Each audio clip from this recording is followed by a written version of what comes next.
Please don't leave. Please don't leave me. Please don't go. Yeah. Cause I done fell off again. My bad decisions got me in a place of distraught again. Look in the mirror, I don't look the same. I guess I'm weird in my thoughts again. Try to dress it up, make it look pretty. Silently crying so no one can hear me. And I can't come to the phone. Just please leave me alone. Really, I'm scared. Don't wanna tell you I'm living in sin. The Most High forgave me in my sin. Don't wanna tell you I did it again. Nah, I just need to repent. I know. Get up, try it again. Righteous. Abba, please help me fight this. Whatever you do, don't take your spirit. Whatever you do, don't take your love. You can take anything from me, but I need you. Yeah. Father in heaven, I'm having a crisis. You know how heavy this life gets. Fight the flesh with a tight fist, but I'm getting tired and I might slip. Might fall, but I don't trip, cause you're in control of my soul. So if any day I'm feeling hot or cold, I know you controlling them both. This here righteous man falls 7 times when I'm on fall number 88. I would've died in the hands of man, but it's all praise. I've been giving grace. Father, free me from my willing ways. I wanna see the 12 pearly gates. I fought the fight and I kept the faith. Christ took the charge, verse 48. Don't take your spirit. Whatever you do, don't take your love. You can take anything from me, but I need you. Yeah, hallelujah. I get it, I'm weak in the flesh and I had to admit it. Had a cheat sheet for the test and I still fell short while bearing your image. Back to the trenches from Kemet, you feel a lot different about sin when you in it. I can have plenty of riches like Saul, but what's life if I'm dead in the spirit? Repeating my sin like a parent, forgive me for being a burden. Repent to the great physician, don't cut me off like a surgeon. Save me from the Medes and Persians, keep my gaze from the reach of the virgin. Everyone don't have the privilege of serving, I just wanna hear well done with the verdict. Good and faithful servant. Father, I sinned again, over and over again. Have mercy on me. Have mercy. I'm begging you to wash me clean. Make me new, yeah. Living without you ain't worth it. It ain't worth it at When all. I don't feel your presence, I get nervous. Here's my heart purging, and I know that I deserve it, but whatever you do, don't take your spirit. Whatever you do, don't take your love. You can take anything from me, but I need you. Whatever you do, don't take your spirit. Whatever you do, don't take your love. You can take anything from me, but I need you. But I need you.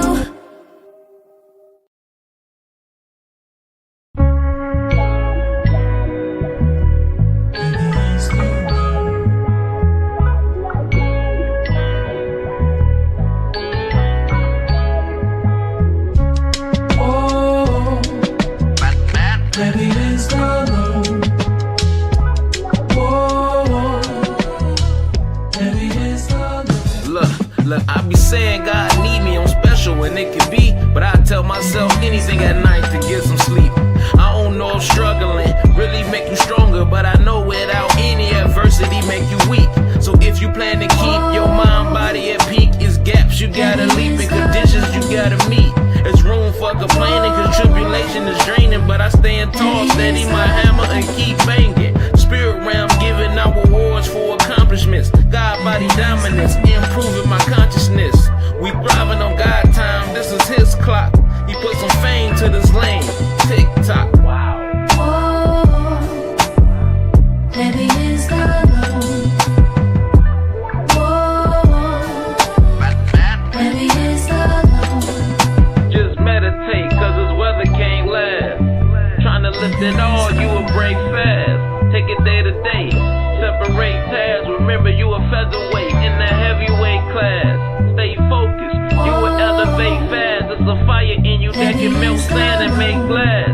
Being nothing is easy, being great is the challenge. Life a tightrope, so you gotta find balance. We wake up and serve our God, that's enjoyment. I do the work, righteous example is my employment. They can't be like Christ, but we anointed, and our work's gonna be greater because we chosen. Stop all that we can't talk, cause it's poison. Stop a hater riding his tracks and leave him frozen. Cause lately, they been on bull just like the Rosen. They trying to put the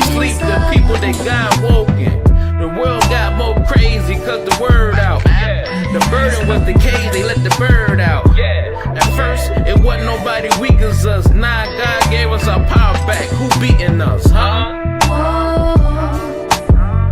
Heavy is the load. Heavy is the load. Just meditate, cause this weather can't last. Trying to lift it all, you will break fast. Take it day to day, separate tasks. Remember you a featherweight in the heavyweight class. Stay focused, you will elevate fast. There's a fire in you that can melt sand and make glass. Being nothing is easy, being great is the challenge. Life a tightrope, so you gotta find balance. Yeah.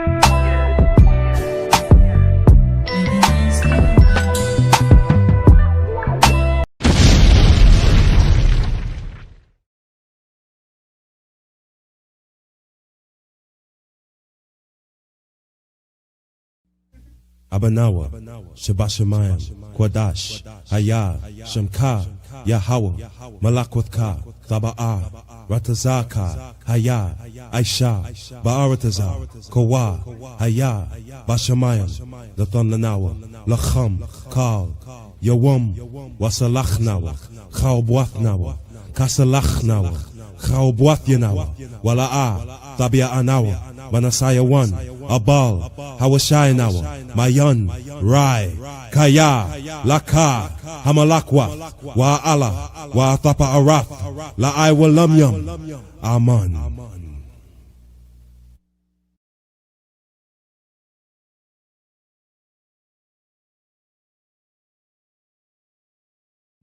Ya Baraka, Ya Baraka, Yahweh, Yahweh, Waya Shamaka, Waya Shamaka, Yahweh, Yahweh, Ya Yahweh, Panyawa Al Yak, Panyawa Al Yak, Waya Khanka, Waya Khanka, Yahweh, Yahweh, Yasha'a Yahweh, Yasha'a Yahweh, Panyawa Al Yak, Panyawa Al Yak, Wayasham, Wayasham, Laka Shalom, Laka Shalom, Yahweh Bahasham, Yahweh Bahasham, Yahweh Shah, Yahweh Shah, Barak Rapah, Barak Rapah, Yahweh, Yahweh, Yahweh Bahasham, Yahweh Bahasham, Yahweh Shah, Yahweh Shah, Barak Rapah, Barak Rapah, Yasha Allah, Yasha Allah.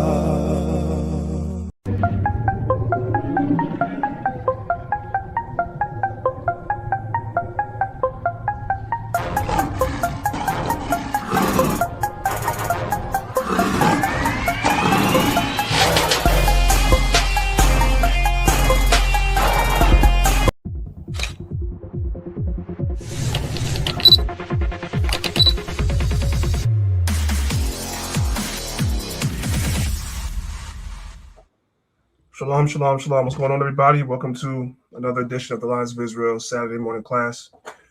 It's your brother, Priest Daniel, representing Lions of Israel, Maccabees TV, along with the Elder Zahab. First and foremost, I want to give all praise, honor, and glory to the Most High God, whose name is Yahweh in the Hebrew, the supreme God of the universe. And I do so in the name of his only begotten Son, Yahweh Shai, who the world calls Jesus Christ. I want to say peace and blessings to everybody that's watching today's class, that's tuned in. As always, we appreciate you, brothers and sisters, and pray that you guys are edified by the lessons that we've been doing. I would ask everybody that's on YouTube to be sure that you guys are subscribed to the channel.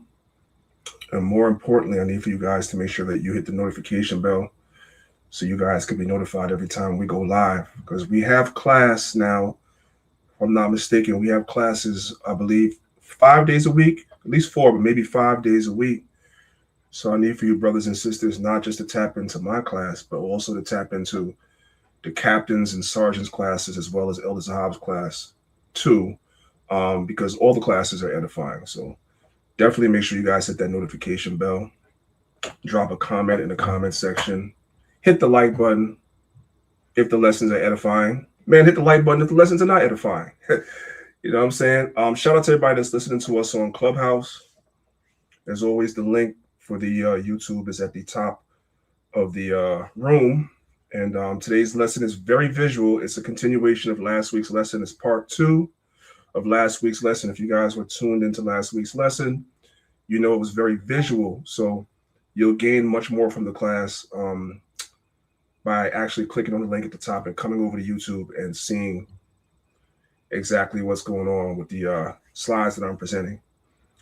Before I get started, I'm going to pass the floor over to Elder Zahab if he has anything that he wants to say. Shalom, King. Shalom. Can I be heard? How's the body? Yeah, I can hear you. All right, all praises. Yeah, just to continue what you're saying, we can never stop saying this. Give all honor and glory to the Most High. You can say that 1,000 times and it still wouldn't be enough. So continuously give honor and glory to the Lord. And thank Him for life that you're here, right? Thank Him that you see another Shabbat, whatever you're going through. Right? These classes are here to edify you as well as to recharge your spirit. That's the Most High, priest and hard, diligent work that He puts in, brothers and sisters in His truth. Right? Also, put your brick in, brothers and sisters. It's good to listen and get edified, but also put your brick in, whether they're in line with Israel or not. Do something, you know what I mean? Get active, so to speak. Right? Super excited for this class, please. So, without further.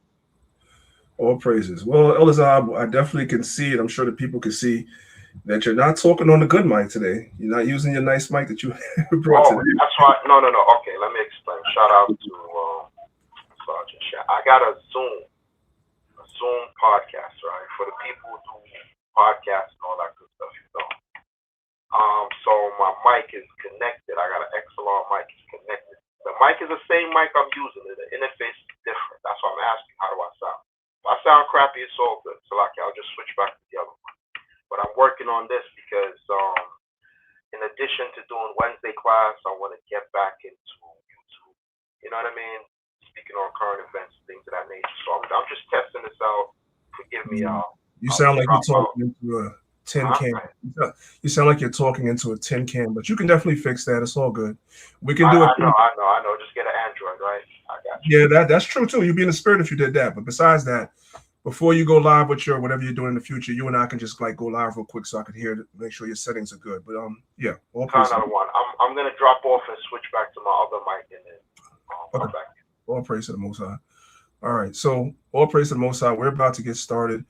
At the end of the class, I do have a couple of announcements I want to make, so we'll definitely circle back to that at the end of the class. I do want to say this though. You guys almost didn't get part 2 today because I love my Israelite family, but y'all irk my nerves with some of the foolishness that goes on, and I was almost was tempted not to even teach this today, but to teach about the foolishness that goes on with our people. We just came out of unleavened bread. We're supposed to have purged out the leaven out of our spirits, but the leaven remains in many of us. So we're going to have that conversation, but I'm going to continue in the spirit from last week. So continuing in the spirit from last week, I have to remind everybody that parental discretion is advised. This lesson is not for children, and it's very disturbing, but nevertheless, we're going to look at it. If you guys thought last week's lesson, you saw some disturbing stuff, well, we're going to see some disturbing stuff today as well. But we have to talk about it because this is the condition of our people. When our people want to know why they're in the condition they're in, where was God during slavery? If God really exists, why are we at the bottom? All these dumb, ignorant questions that our people ask, and I call them dumb and ignorant because our people know what they do. They know what they're involved in. Our people want God to come and deliver them and change their condition. Meanwhile, our people are some of the most wicked people on this planet, following behind the other nations. So it should be clear to you and I, after watching last week's lesson and watching today's lesson, why God has to kill 2/3 of our people. There's just no helping them. When I first came into the truth, that kind of hurt me a little bit. And I love my people, right? I love my people. The Bible tells us in John 3:17, I believe it's John 3:17, right after 16, the ones that Christians know, In verse 17, it says the Most High is not willing for any to perish. I believe that's John 3:17, right? Paul said in Romans chapter 10 that he loves. Let me get it real quick, because now I'm about to butcher that thing. Let me get Romans 10 real quick before we get into today's lesson. Let's go to Romans chapter 10 real quick, and let's get that.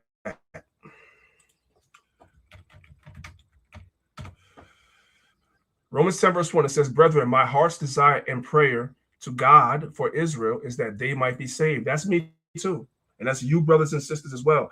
That's the heart and the mindset that we have towards our people, especially when we first come into this truth. But as you begin to examine the behavior of our people, you understand that this wish right here that Paul has, this desire that Paul has, that I had, that you have, is not going to happen.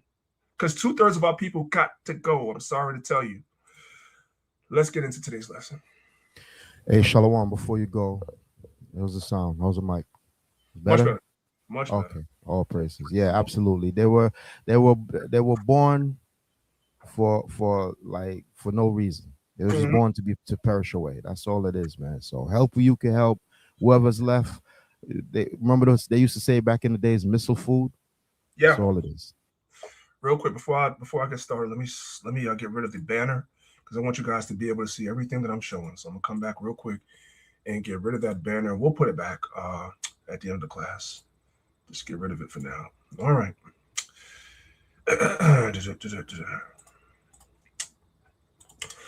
So this is part 2 of our lesson called Our People Sinning is Big Business. A story of offers and consequences. Now, you guys might be wondering, why am I using, for those of you guys that are gamers, when I generated this image in AI, I told it to use a Grand Theft Auto style image, and that's what it did. Because we're going to talk about the game Grand Theft Auto a little bit later in the class, right? So that's why that's like that. Let's start off with Proverbs chapter 1, verses 22 through 31. It says, how long, ye simple ones, will ye love simplicity? That's what we ask our people. When we stand on the highways and the byways, verse 21 says, wisdom crieth in the chief places of concourse. And what does wisdom say in verse number 22? How long, ye simple ones, will ye love simplicity? That's what we ask our people when we're on the highways and the byways. How long are we going to love the simplicity of this world, the ignorance of this world? How long? And scorners delight in their scorning. People actually take pleasure in scorning the word of God and the men of the Lord that teach God's word. They take pleasure in that. Those of y'all that spend a lot of time on Clubhouse, although there hasn't been as many rooms as there used to be, you guys know the regular rotation of scorners that would come to the platform and come on the stage just to scorn the word of God because they had nothing better to do. And fools hate knowledge. Verse 23, turn you at my reproof. What is reproof? Correction. So the Most High is saying, when you hear the word of God and you realize that you are contrary to the word of God, you're supposed to turn. That's where the word repent comes from. It means to turn. You do a 180. You're going in one direction and you turn and you go in the complete opposite direction. Turn you at my reproof. Behold, I will pour out my spirit unto you and make my words known unto you. And this is where the problem comes in. How does God make his words known unto our people? He makes it known through the vessels called the prophets and the teachers. The problem is that the prophets and teachers are men just like everybody else. So you see a flesh and blood man that you might have known since childhood. You might have grown up in the same neighborhood. You might have went to school together with this person. So you look at them as that's just Jeremiah. That's just Isaiah. That's just Daniel. That's just Zahab, right? Just a regular guy like me. Who are you? But the Most High uses man for his purpose. The Most High does not come off his throne to do anything. That's what we're created for. Man carries out the will of God on this earth. And so the Most High makes his word known through his prophets. But our people don't listen. They don't turn because all they see is another man. Verse 24, because I have called and ye refused. I have stretched out my hands and no man regarded. How did the Most High stretch out his hands to the prophets? But ye have set at naught all my counsel and would none of my reproof. I also will laugh at your calamity. I will mock when your fear cometh. When your fear cometh as desolation, and your destruction cometh as a whirlwind, when distress and anguish cometh upon you, then shall they call upon me. See, a lot of times what you see with a lot of people in this world, we'll use the example of sometimes obstinate and stubborn children, right? You as a parent or just an older person will give advice to your child or somebody younger than you that may not even be related to you, right? And they're not trying to hear nothing you say until something bad happens, and now they're trying to listen, but you already in a situation. I warned you about it before, right? That's our people. I'll get personal. I had my son look me in the face and tell me we two different people. That's what my son told me when I was giving him reproof and correction and advice. His response to me is, we're two different people. And then he finds himself in trouble all the time, and I laugh at it. My wife would say I laugh at it. That's how a father is. I told you, I warned you. Now I'm going to sit back and I'm going to watch you get yourself in a jam, and I'm going to laugh at you. That's what God is saying. I can understand that because I do that myself. It says, when your fear cometh, verse 26, I will laugh at your calamity, and I will mock when your fear cometh. And when your fear cometh as desolation, and your destruction cometh as a whirlwind, when distress and anguish cometh upon you, then shall they call upon me. Yeah, because I get the phone calls when you're in trouble. After I warned you not to do something, you tell me we're two different people, you do your own thing, you get in trouble, then I'm getting a phone call. And you're getting mad because I'm telling you I told you so. But I will not answer. They shall seek me early, but they shall not find me. For they hated knowledge. That's our people. And did not choose the fear of the Lord, because we were given a choice. Choose life or death. Our people chose death. They chose the world over God. They chose the God of the other nations and the customs of the other nations over their own God. They would none of my counsel. We didn't want to listen to nothing God said, because the vessels God used to tell you what to do, you set them at naught. As a matter of fact, the Bible says they killed the prophets. Not only did they not listen, they killed the prophets. And if there wasn't laws in place to protect us, guess what? Our people would kill us too. Verse 30, they would none of my counsel. They despised all my reproof. Therefore, shall they eat of the fruit of their own ways. Yeah, you're gonna get it. And be filled with their own devices. And that's our people. So I know many of us, just as the Apostle Paul, have a soft spot for our people. But I'm starting here to show you the Most High loves his people, but he also loves his people enough to give us over to these devices and these lusts that we desire so much. That's also written in Romans chapter 1. The Most High gave our people over, the ones that were wicked in Rome, to a reprobate mind. You want to do that? Go do that. And destroy yourself. So now we understand why 2/3 of our people got to go. This is James chapter 4, verses 3-4. Why is God not answering your prayers? My prayers, our people's prayers. It says ye ask and receive not, because ye ask amiss. A lot of times when we're praying, we're asking the Most High for things, but most of the times those are things that feed our lusts. You don't really ask the Most High for what you need. You ask for things that feeds and caters to your lusts and your desires. Ye ask and receive not, because ye ask amiss, that ye may consume it upon your lusts. Ye adulterers and adulteresses, know ye not that the friendship of the world is enmity with God? A lot of young people are praying to God to become famous in this world, to become rich in this world. Not that they want to get rich in order to do things to help their people. It's to consume it upon their lusts. To be able to go online and post pictures of yourself with the flyest cars, the most jewelry, the most money, the biggest houses, all these things to flex on your own people and show everybody that you made it. To be rich and famous. That's what you want it for. Why do you guys think it is that you don't see celebrities ever really doing anything for their community? Why? You have rappers that are so-called millionaires and billionaires, and they barely put anything back in their community. We have millionaires, athletes in all types of sports across America, and none of these guys give back to their community or really do anything major. They might give a little turkey drive, a coat drive, give out some book bags or back to school. I'm talking about something major. I'm talking about pooling their resources and doing something major to really change the course of our people, or funding or backing a movement that could change our people. They don't do that because that's not what they were praying for the money for. Ye adulterers and adulteresses. What is that talking about? It's not talking about sex. It's an adulterous relationship metaphorically because we are in covenant with God as a people, and we are metaphorically called God's wife.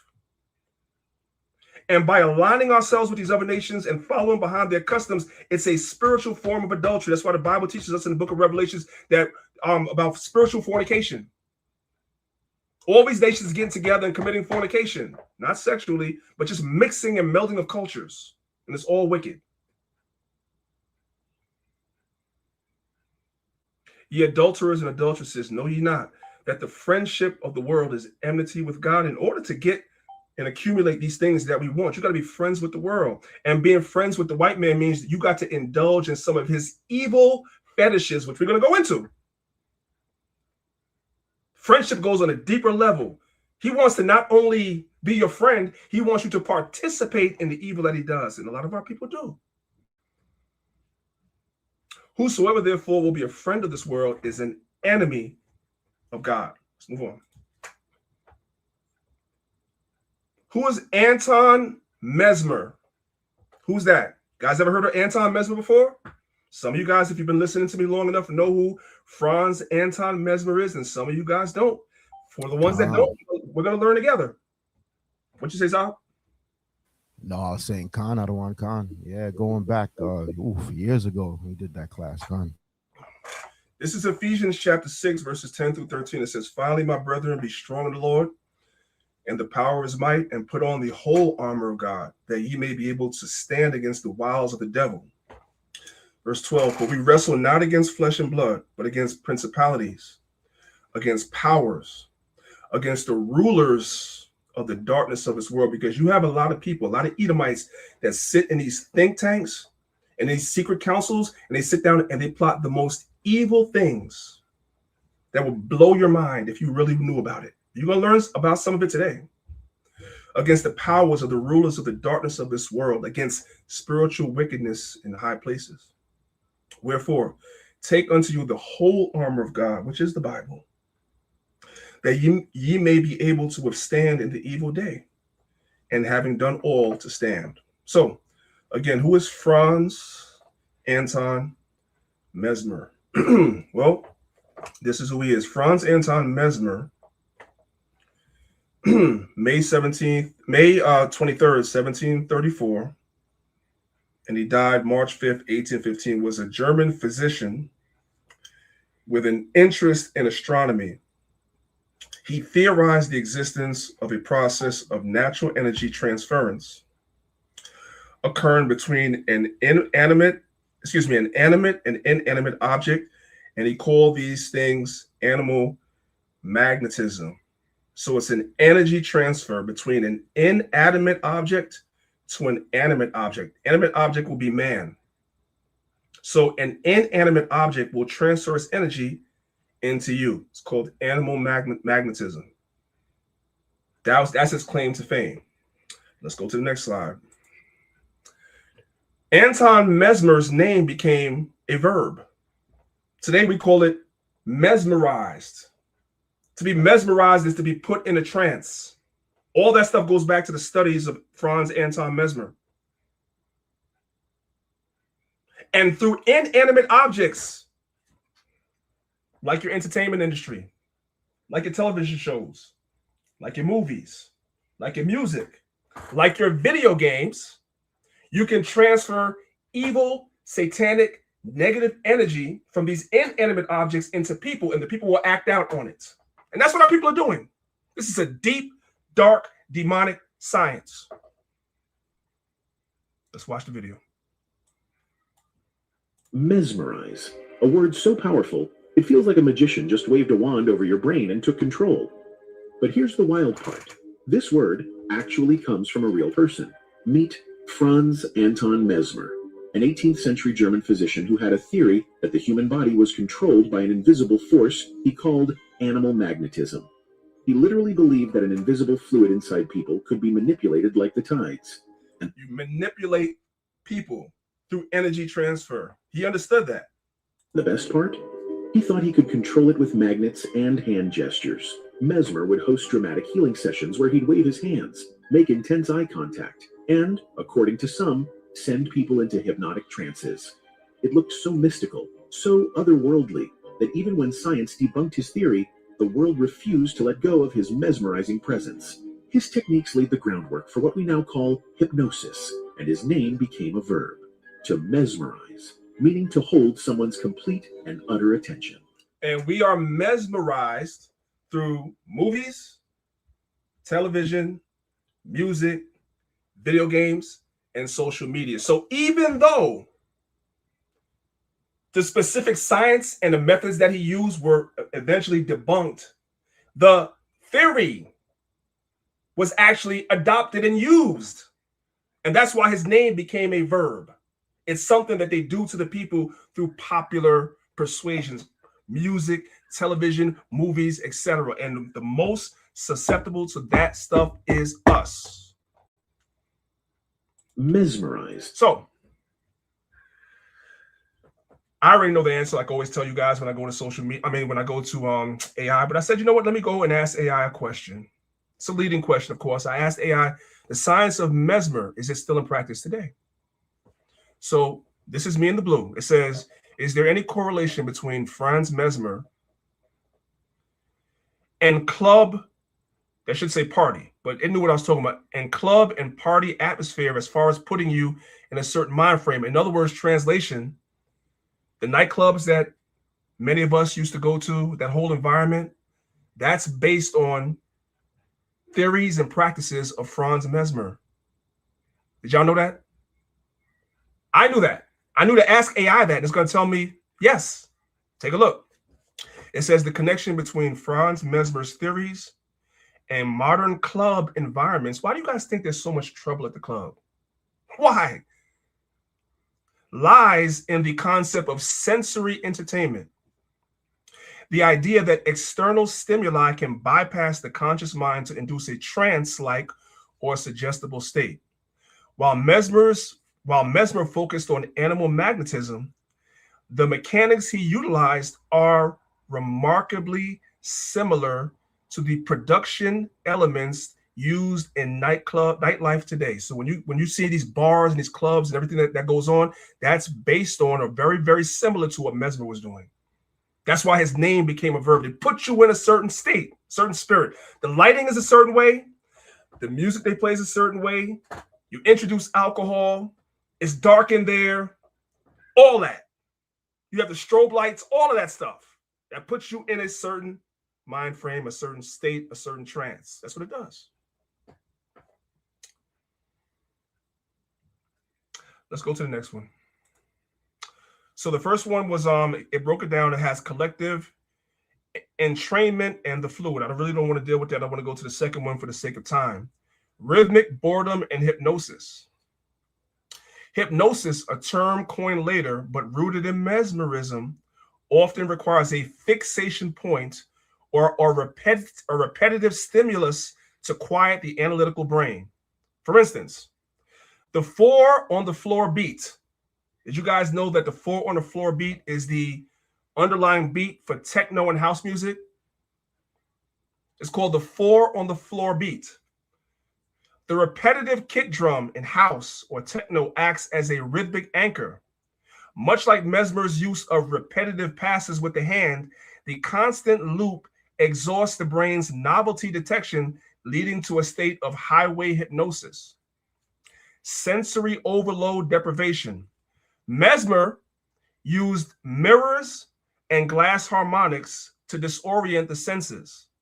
Clubs use strobe lights and fog machines to achieve the same effect.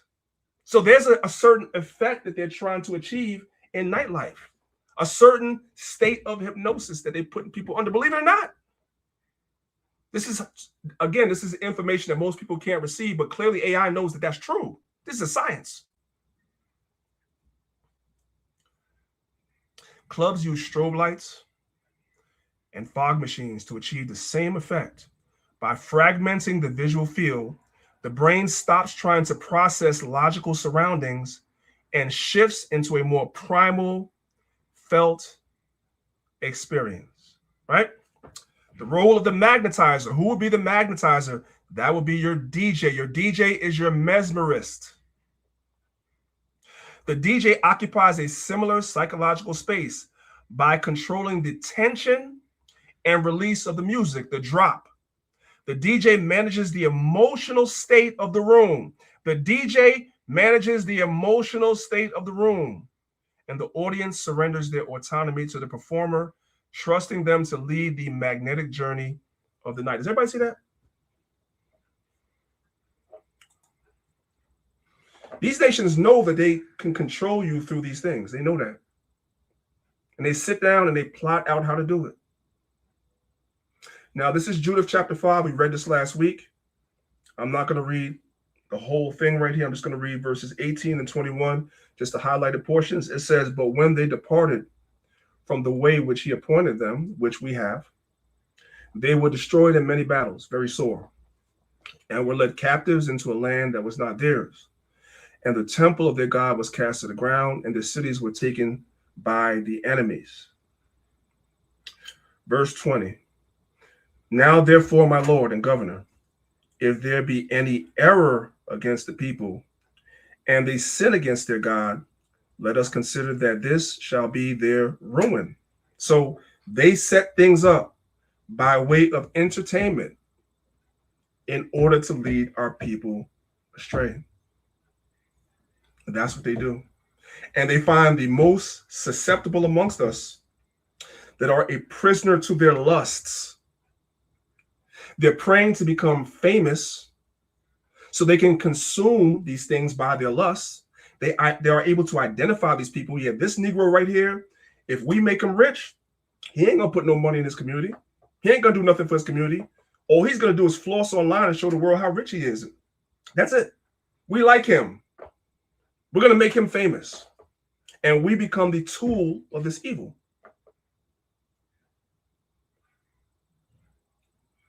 Verse 21. But if there be no iniquity in their nation, let my Lord now pass by, lest their Lord defend them and their God before them, and we become a reproach before the worlds. Let's go over to Luke chapter 4. Luke chapter 4. I'm going to skip the slide because it's in the next slide as well. Now, once again, parental discretion is advised. Viewer discretion is advised. I've warned you.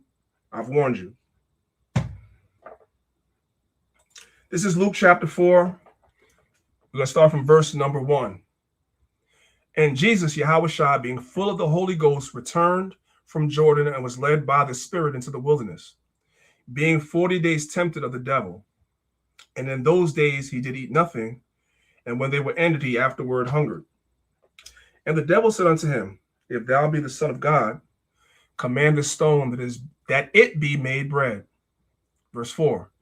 And Yahushua answered him, saying, it is written, that man shall not live by bread alone, but by every word of God. Verse 5. And the devil, taking him up into a high mountain, showed unto him all the kingdoms of the world in a moment of time. And the devil said unto him, all this power will I give thee, and the glory of them. That's the fame. That's the notoriety. That's the riches. That's the glory of them. I'll give you all these things. For that is delivered unto me, and to whomsoever I will, I give it. So in order to access the glory of all these kingdoms, meaning the riches, the fame, the power, the notoriety, you name it, I give it, me the devil, I give it to whoever I will. Verse 7.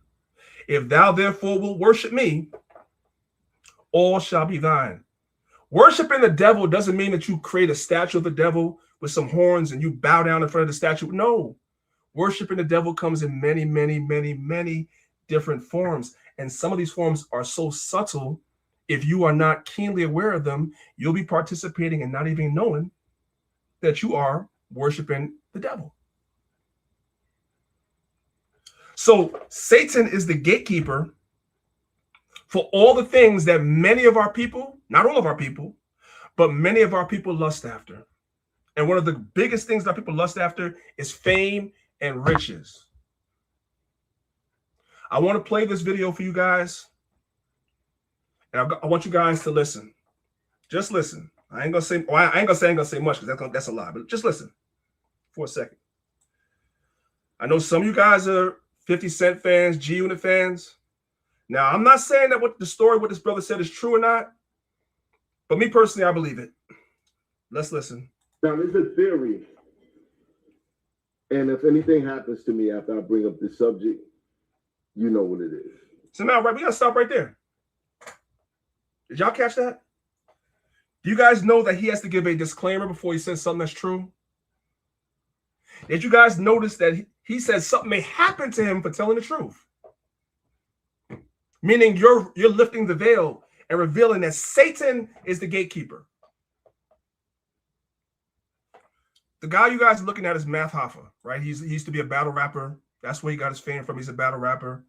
And I'm vaguely familiar with Math Hoffa. I've had a couple of conversations with him in the back chat, in the background. And he knows he's an Israelite.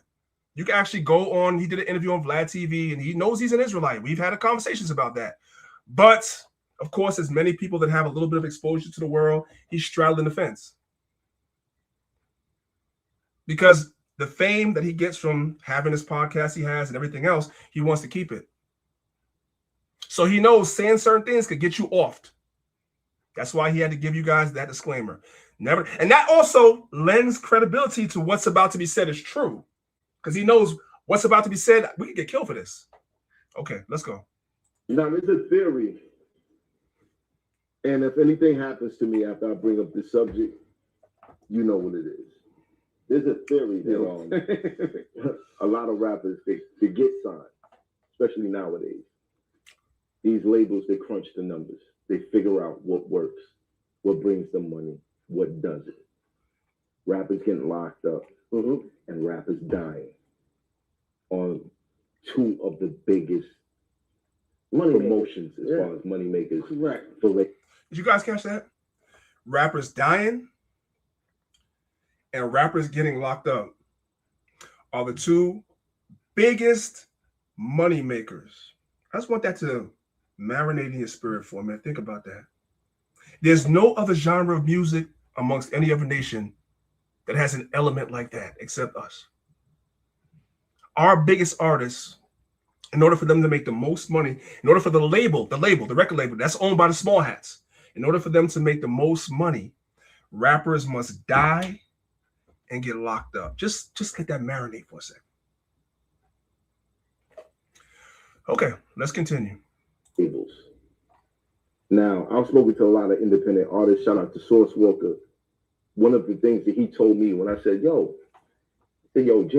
been trying to sign me. I'm like, why wouldn't you sign? He said, because I don't want a label playing with my life. Did you guys catch that? There's a rapper named Source Walker. He said Jay-Z been trying to sign him. Why didn't he sign a deal? He doesn't want the label playing with his life. Let that marinate in your mind for a second. All right, let's continue. That's very. That means playing with, because I'm gonna expose. That means playing with your butt. You know what I mean? No, listen, I'll be honest. Look. Did y'all catch that? Playing with your life as a male rapper means playing with back door. That's what it means. Parental discretion is advised. Let's go. Because I've been doing music. No, because I feel like we gotta put it out there. You know what I mean? And I think. See, Math was not trying to really go there, because like I said, he's trying to hold on. So you guys are gonna see he has his head down. I want you, even though you're listening to him, he's gonna do the majority of talking. I want you to watch his facial expression. This is why he gave the disclaimer. You wasn't supposed to take it that far. I was willing to go with the rappers dying and the rappers going to jail. I was willing to go that far, but now you putting it all out there. Watch his facial expressions. Listen to him, but watch his facial expressions. No, listen. You edit it out. Listen, you edit it out. No, listen, because I feel like that's not what he meant, by the way. No, listen. I'm not saying what he meant. I'm just saying in general, because I feel like a lot of people, like, I had like 2 record deals, right? Mm-hmm. And they wanted your butt? Yeah. Wait. Hold on. He said, yo, hold on. Yeah. Smart. Yeah, what happened? You was fucking with G with it.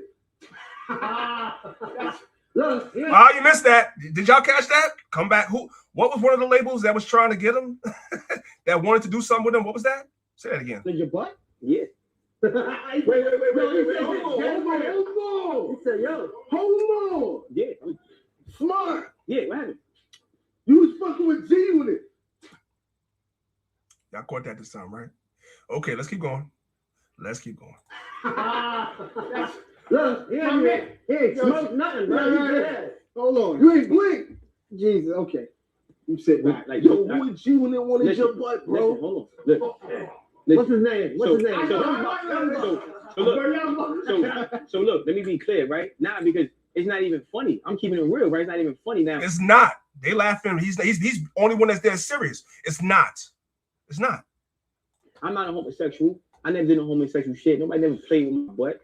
But what happens is you get no butt after that last point. You period that, and then you move on to the next nobody sentence. never did that. That's it. Nah, I mean, but listen, what I'm saying is, they proposition. Look at Matt's face, y'all. Do things indirectly, like they might send a stylist at you, right? They might send a stylist at you, and the stylist is being on extra touch. Listen, homie, we ain't doing that. Or they might invite you to a party and there's no bitches there. It's a sausage party. Wait, hold on, I'm out. You saying, you know what I mean? So a lot of guys, artists that get into this game, they want to get deals. They get in, they got talent, they got good intentions, and then have you been to these parties personally? Have you seen them? You can't get. That's a Doggy Diamonds question. Shout out Doggy Diamonds. Shout out Doggy Diamonds. He's a friend of the channel. That's my bro. Shout him out. Yep. You can't make it to the real party because somewhere, if you're not a homosexual, they got a filtering out process. Yeah. So they're sending stylists.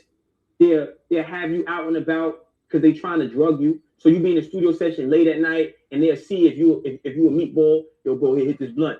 You ain't see the blunt get rolled, or yo, bro, take this drink right here. And you like, hold on, bro, listen, homie, I ain't with that. And some dudes get drunk. Like I've been in studios with artists, famous artists, and I've seen niggas take a bottle that wasn't theirs, and they in the studio all woozy. I mean, I'm out. Look at Matt's face, y'all. To that person after, but that shit didn't. It's like a nigga trying to get a chick drunk who want to pop, right? So.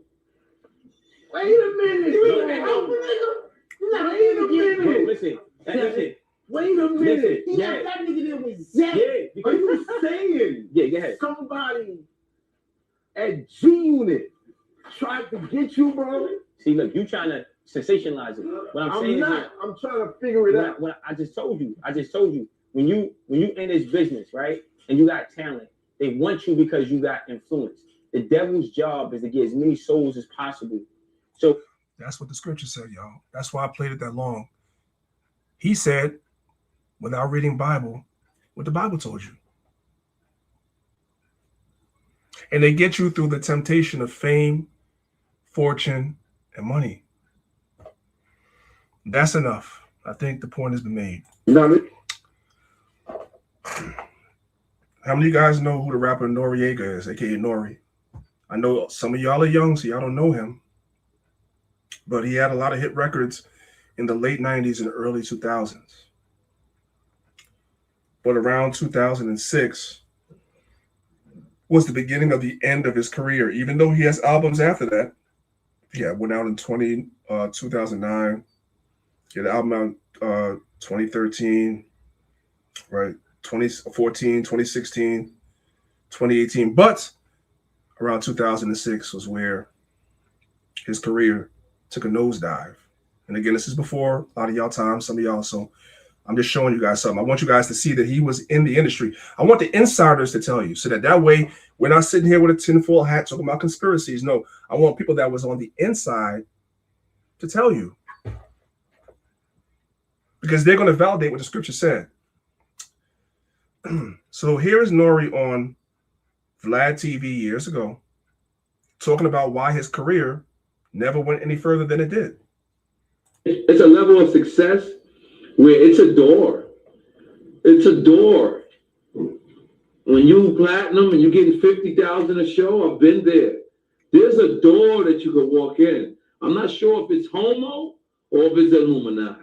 I just didn't take that though. I went straight. What do you mean? So this dude is telling you, this is an insider telling you, there's a door in the industry that's a HOMO door, and there's an Illuminati door too.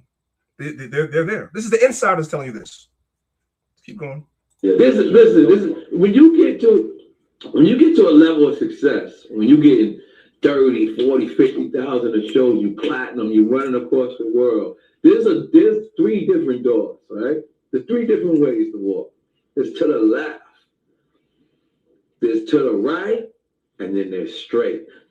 Straight is you're on your own. Let's see if you continue this success, young man. Yeah. Let's see if it was all about your skills, young man. Let's really see that. Okay. You went straight. To the right, I'm not sure if that's the homo shit right there. And then there's to the left, I'm not sure if there's some sacrifice shit going on right there. I'm not sure because I went straight. But I was offered these doors. He was offered the doors, but he went straight. He didn't go through the rainbow door. He didn't go through the Illuminati door. He went straight, which is why his career stopped after they brought him to the pinnacle. He had big hits in the late 90s and early 2000s. And he said he was offered the doors, and he didn't take either door. He went straight, and that was the end of his career. Let's listen to that again. That's the homo shit right there. And then there's to the left, I'm not sure if there's some sacrifice shit going on right there. I'm not sure because I went straight. But I was offered these doors. It's just you were offered some gay shit? No. I'm saying that to the right, when I seen it, those was those guys over there. You know what I'm saying? Those different people, which I have no problem with. You know, that's y'all. You feel me? And I just chose to go straight.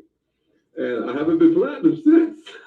And he hasn't been platinum since. Just let that marinate your spirit for a minute. Okay. And the people that run these labels, y'all remember last week's class? The small hats. Who runs these labels? The small hats. Okay. Let's keep going. Rest in peace to a legend by the name of Pimp C. Some of y'all are familiar with his music, some of y'all are not.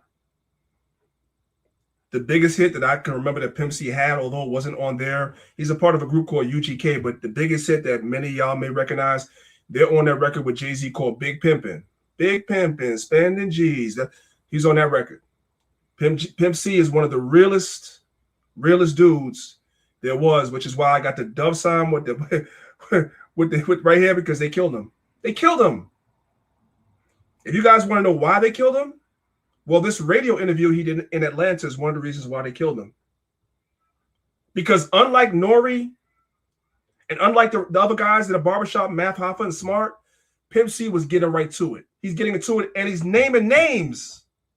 This interview is still on YouTube today. You can find the whole thing. I'm only going to play some. He was naming names. So what we're going to do is we're going to go to 3 minutes. We're going to start there. I don't know how much of this I'm going to play. We're going to start here. Yeah. And you guys are going to see why they had to get him up out of here. Quick. Because this dude is naming names. Let's go. You say this, y'all might not like this, because a lot of people don't like stuff. But ATL is considered to be the gay capital of the world right now. And y'all got clubs over there with boys standing in the parking lot kissing on the mouth. And you know, if you're gay and you're out of the closet, that's cool because everybody got their preference. But man, it's time to start cleaning up our own neighborhood because the dude from Texas shouldn't have to get on in no magazine to make you clean up your neighborhood. So if I really wanted to diss Atlanta, it was a bunch of things I could have said about a bunch of people, and I could have really, really dissed and hurt some feelings. Now, don't you know that? Yes, sir. Yeah. Because I know who the gay rappers is.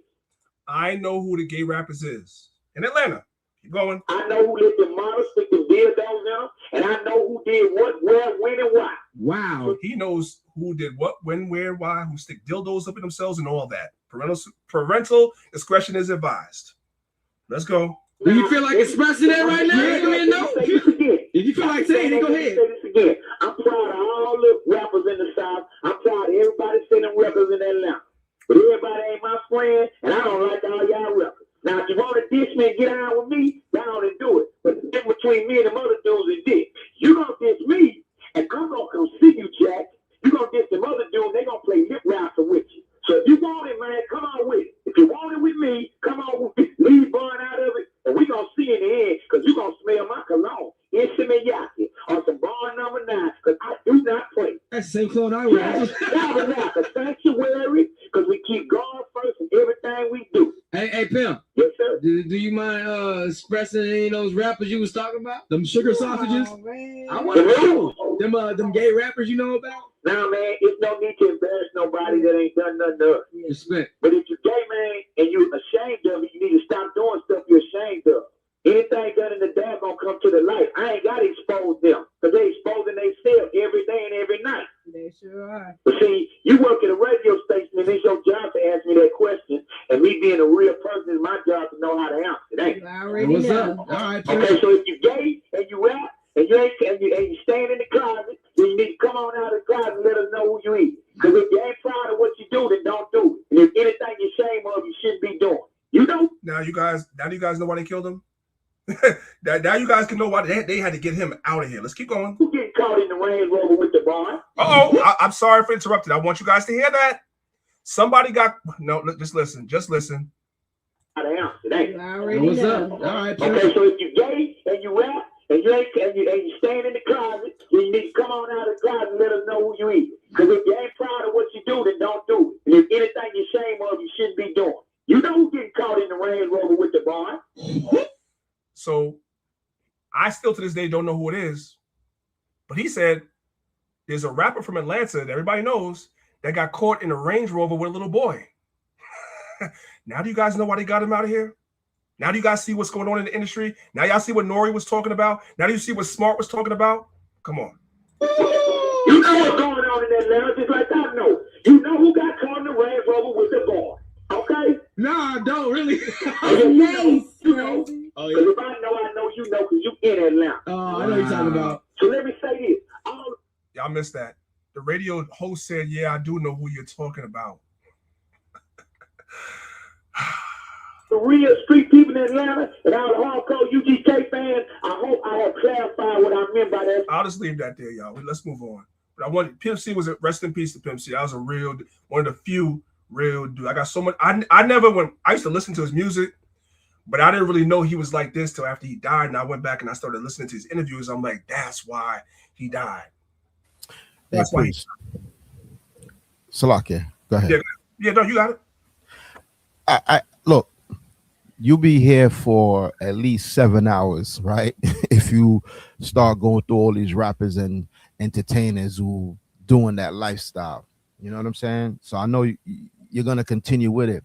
I just want to say this. Why is that such a push? You know what I'm saying? It's demonic.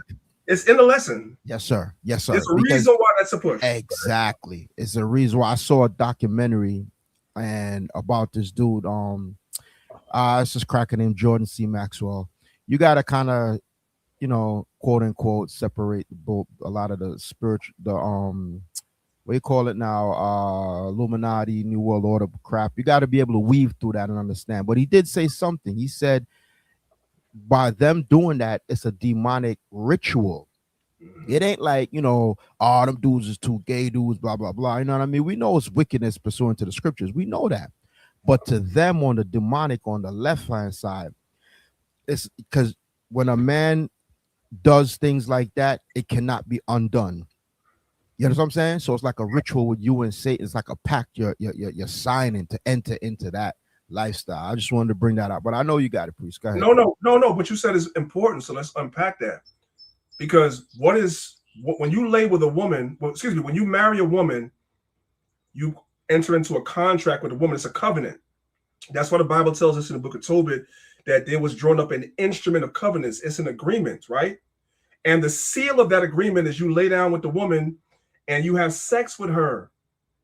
And that is the seal of the agreement that you have with that woman that you're married together. So what you said is powerful, because that's the same thing with the music industry in Hollywood. The seal that you are in bed with the devil is the sex. and they make you have sex with another man. That's why you have That's why you have Baphomet. I'm gonna get to you right now. That's why you have Baphomet. While you're talking, I'm gonna bring it up. That's why you have Baphomet, which is an androgynous demon. But you can go ahead and talk while I bring it up. Go ahead. Real quick, there's a profound scripture Yahweh Shai said in the book of Mark, chapter 3, verse 27. Right? Mark chapter 3, verse 27. It says, no man can enter into a strong man's house and spoil his goods, except he will first bind the strong man, and then he will spoil his house. By these entertainers bowing down and consenting to doing these rituals, they are binding up the strong spirit that the Lord gave them. So now if the strong man, or like the father of the house, is tied up, enemy can run through your house, do what they want with your wife and kids, take you good, you know what I mean? Because you're tied up, you can't do nothing. So by you enter into contract and doing these things, you're binding up the strong man, meaning that you're giving your spirit to be shackled over to the enemy, man. That's why it's not just two men doing all that nasty stuff. It's demonic on a higher level. Go ahead, priest. So I want you guys to look at these images of Baphomet, which is, to make a long story short, it's images of the devil. This is an androgynous statue. It's both male and female. It got breasts and everything, but it's male at the same time. When you look at this one right here, children worshiping Baphomet, right? Because that's the idea. They're not interested in you and I, brothers and sisters. They're interested in our children. They attack our children through popular persuasion, media, movies, TV, etc. That's what they do. Let's come back to the lesson. Come on. You gonna say something? No, okay. Eyes Wide Shut. If you haven't seen that movie, go watch that movie, the full extended version. Eyes Wide Shut. The cracker who made that movie, forgot his name. Anyway, the movie exposed that show you these certain mansion parties, so to speak, these Diddy parties. You think that's something new? Nah, that's been going on. It's a cult. It's occult practices. Anyway, the movie Eyes Wide Shut, if you can watch it, it goes deeper into that, what they do in those ritual orgy and them parties. You have to keep it a secret. If you break the secret, you die, so to speak. So I just wanted to bring that out. And that's what these guys are doing. That's what Pimp C did. He broke the oath, which is why they find him in his hotel room dead in Los Angeles. And they said he died from an overdose of lean, which is that liquid drug that they say. But no, I mean, that's what they say. That's the official story. But I think we all can use discernment and listen to what he's saying and realize they had to get him out of here. That's all I'm going to say. I'm going to leave it right there. Let's move on. Yeah. Let's go to the book of Deuteronomy, chapter 32, verses 26 through 32. It says, I have said I would scatter them into corners, and I would make the remembrance of them to cease from amongst men. Verse 27. Were it not that I fear the wrath of the enemy, lest their adversaries should behave themselves strangely, and lest they should say, our hand is high, and the Lord hath not done all this. For they are a nation void of counsel, neither is there any understanding in them. Oh, that they were wise, and that they understood this, that they would consider their latter end. Because our people don't consider our latter end. We are a nation void of counsel, and we don't consider our latter end. Verse 30. How should one chase 1,000 and two put 10,000 to flight, except their rock had sold them, right? The Most High wasn't dealing with us. And the Lord has shut them up. For their vine is of the vine of Sodom and of the fields of Gomorrah. So I wanted to show you guys something, right? There's a poisonous plant that grows in the area where Sodom and Gomorrah once was. It's affectionately named the Sodom apple, right? And then it has its Latin name right here, Calotropis procera, right? And what it is, it looks like this right here, right? This is it. All these visions of it are different versions of this plant. The plant looks very, very friendly, but it's poisonous.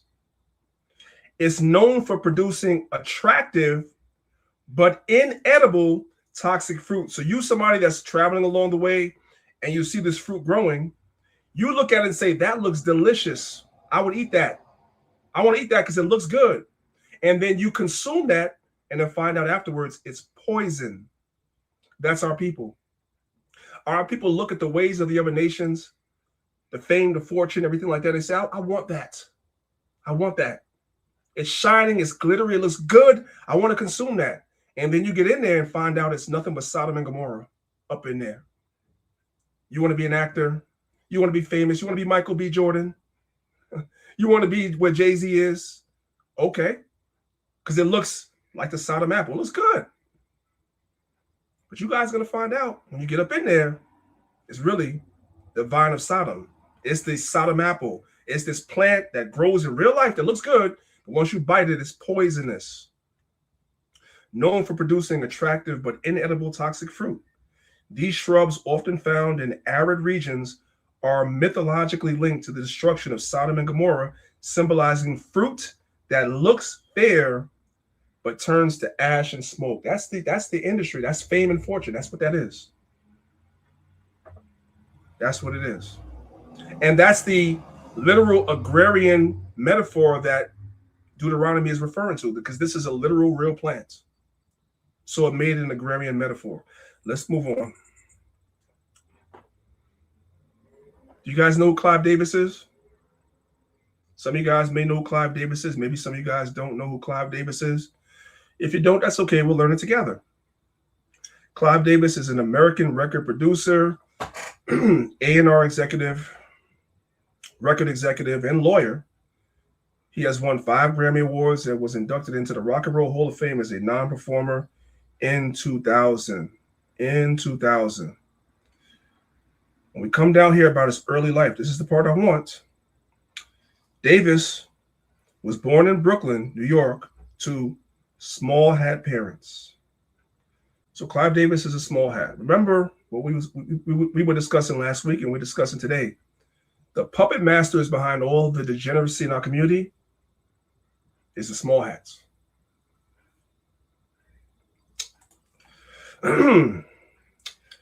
What else do we want to know about Clive Davis?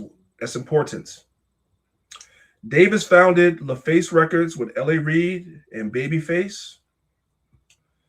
LaFace subsequently became home of TLC, Usher, Outkast, Pink, Tony Braxton. Here's the part I want. He founded Bad Boy Records with Sean Puffy Combs.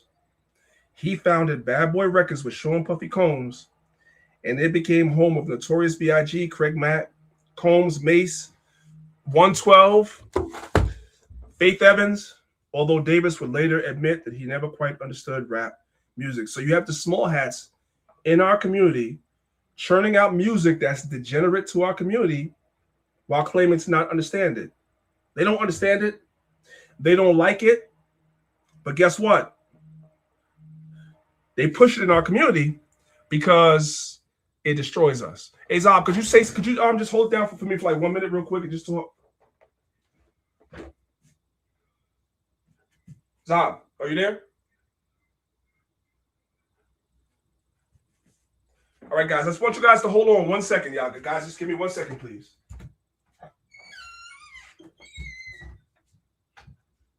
Shalom, Salaki about that. I'm here, priest. I had to step away. I got a little man with me. So yeah, like the priest is saying, man, the small hats are behind not only the music industry, right, but the entertainment industry, right? You know, because you could apply this to movies. You could apply this to, hey, just the other day they was calling out Netflix, right? Some senator, I don't know if y'all saw this. He had the CEO of Netflix, and he was, I don't know if it was some type of judicial hearing or whatever the case may be, or some type of Senate oversight committee or whatever, right? But they were saying, dude, why is there so much alphabet content on Netflix? And the CEO was like, well, oh, I don't know, and so on and so forth. And well, we cater to everybody. No, it's not. It's an agenda. And behind Netflix and all these major companies, right, is small hats. So Priest is going into the music aspect of it, but any way you cut it, anything dealing with entertainment, the small hats, they run it, and they're doing demonic things behind the scenes, and our people is just open. They're open to sell their soul because they want to fit in, or like the scriptures, like he brought out in the book of James, right? Book of James chapter 4, they have love of this world. They want all the flashy things. That's why what's his name? Mayweather. I don't understand. If you claim that you're so rich, right? Why do you walk around showing your money and flaunting your money? You don't see well, Steve Jobs is dead. You don't see Mike what's the dude that owned Amazon? That weirdo. Anyway, pick any billionaire. Pick any. You don't see them walking around, yeah, check my new rollie out. All that dumb stuff. Yeah. Dude come to the games with a wad of cash and yo, look what it's like you're overcompensating. You don't have to do that. And what that does is that influence the younger generation and they say, yo, I want a bag. You know what I mean? And while we on boxing, I'm gonna hand it over to you, Priest. What's the brother that won the title? Is his name Bud Crawford? He said he's not gonna sell his soul. So I think Bud retired, right? Yep. Because he probably got to that door where Nori was talking about, and they probably offered him, hey, we can make you the next Mayweather, right? But there's certain things you got to do. So it's all about friendship with this world, like the priest brought out in the book of James, chapter 4, verse 3, right? To 4, enmity with the Most High. If you choose this world, you're going to have problems. Salakia, priest. Come on, praise the water. All right, so now that we know the relation between, now we know who Clive Davis is, and we understand who he spawned Diddy, Puff Daddy, Sean Combs. Let's learn a little bit about Clive Davis, shall we? He is bisexual. Second marriage failed. I opened up myself to the possibility of a person rather than a gender. I have never stopped being attracted to women. So we're now dealing with the subject of bisexuality. This subject is very misunderstood because the old adage is you're either gay, you're straight, or you're lying. It's just not true. And so I spend a few pages, but so isn't it ironic? Is it ironic or a correlation that Diddy's mentor is bisexual? He likes men and women, and Diddy likes men and women. A lot of the people under Clive Davis's tutelage are bisexual, male and female. And as we know, as we're finding out from Diddy, a lot of people under his tutelage are bisexual, male and female, like men and women. Is that a coincidence or not? I'll let you guys decide. Let's move on. That's Diddy's origin story. Diddy's origin story is Clive Davis. Now, Clive Davis goes both ways. But it gets deeper. Just listen, y'all. Just listen. Davis's name kept coming up because there was rumors and allegations, allegations suggesting that there was a sexual relationship between Clive Davis and Sean Diddy.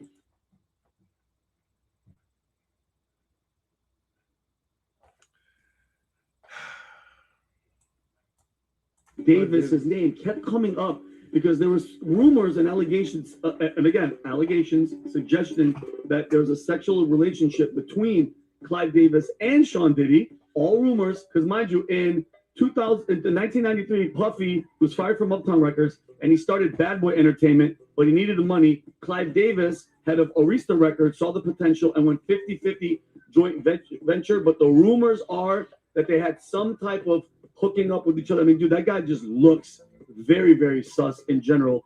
And Clive Davis publicly came out as bisexual in 2013 in his memoir, The Soundtrack of My Life, where he discussed his relationship with both men and women, but didn't involve or mention anybody's name. So the devil said, it's given unto me, and to whomsoever I will give it. So Diddy went to the devil. And the devil said, what else did the devil say in Luke chapter 4? You got to bow down and worship me. Now, you guys can use your imagination. I ain't even going to say it. Let's move on. Davis. Now, I'm not going to play this because there was too many F-bombs in this for me to bleep out, right? So I'm not going to play it, but the video does exist. So you guys can see that's Eddie Griffin, the community. And in this video, remember, I'm showing you guys people that's inside. It's on the inside. Hollywood, rappers, actors, comedians. I'm showing people on the inside. He said when Diddy's house got raided by Homeland Security, they went to his house to get all the tapes because Diddy, the whole house was filled with cameras everywhere. So a lot of encounters that goes on at his house are on tape. There's a lot of celebrities, just like Epstein. There's a lot of celebrities on camera doing some very nefarious things. Is that a good word? Nefarious things with each other that they don't want out. So one of the first things they did was went to his house. They sent Homeland Security to go there and retrieve the tapes. Because a lot of your favorite rappers, actors, celebrities, comedians, and everything was over there having G sex. Can I say G? The word G. You guys know, you fill in the rest. I'm trying to keep it PG because somebody still has the children listening, even though I told y'all viewer discretion is advised. But we have to talk about this stuff. I'm going to skip this because, like I said, it's a lot of cursing, so I'm not going to do that. If you guys want to see the video, I'll play it for y'all another day. That's not the Sabbath. Right? Nevertheless, I showed you guys this last week. There's a place in the Bronx called Mott Haven Houses. It's one of the most notorious projects in all of New York City. Mott Haven Houses. I think my boy Future has something to say. It's an evil world we live in. It's an evil world we live in, guys. Because at Mott Haven Houses, of all the things that you could have in our community, this is not going to be done in the Arab community, an East Indian community, an Italian community, a Russian community, any community outside of ours. This won't be done. They set up a stripper pole in the middle of the projects and had strippers dancing on a pole in the middle of the projects. You guys can see, I posted this years ago, right? And the caption says right here, you guys can see it. I ain't never seen a stripper pole outside, let alone the projects. They got it in Mott Haven. Somebody help me out. I'm slow. Whose idea would it be? Of all the things that you could put in a community, why do you choose to put a stripper pole in our community? Why? This is Leviticus 19, verse 29. It says, do not prostitute thy daughter to cause her to be a whore, lest the land fall to whoredom and the land become full of wickedness. Deuteronomy 23, 17 and 18. There shall be no whore of the daughters of Israel, nor sodomite, nor of the sons of Israel. Thou shalt not bring the hire of a whore or the price of a dog into the house of the Lord thy God for any vow, for even both these are abomination unto the Lord thy God. So our people are supposed to stay away from whoredom. Remember what we read in Judith chapter 5. They say, if there's any error in us, then God is not with us. So how is there going to be error in us? We're going to introduce the error to us by bringing this stuff in our community, having a stripper pole there in the middle of the projects. Right? So I went recently to go back to this and look at it again. And here's somebody else. So the first person that posted it was somebody named Michael Traore, right? Another person that posted the same thing was a guy by the name of Nigel Onassis. Same image, right? So I decided, let me go look at the comments. Do you guys see the comments? And this is from a woman.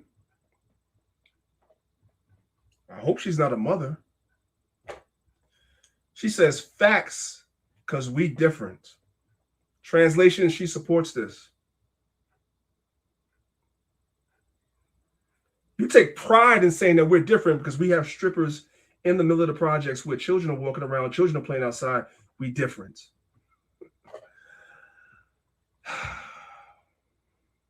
And people wonder why the Most High is going to get rid of 2/3 of our people. King A.J. Jackson says, maybe I can get one for my park.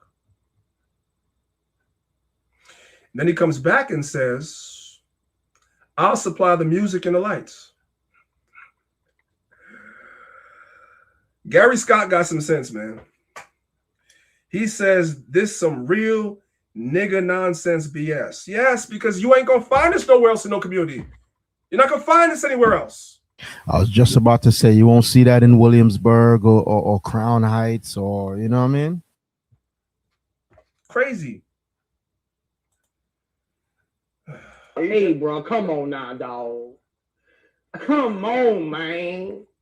I agree with Boosie about that. Boosie been having a bad week, but that's another. Hey. Anyway, let's move on. How many of you guys saw this video? Y'all remember a couple of years ago, Cardi B and Megan Thee Stallion got together and did a song called WAP. Y'all remember that?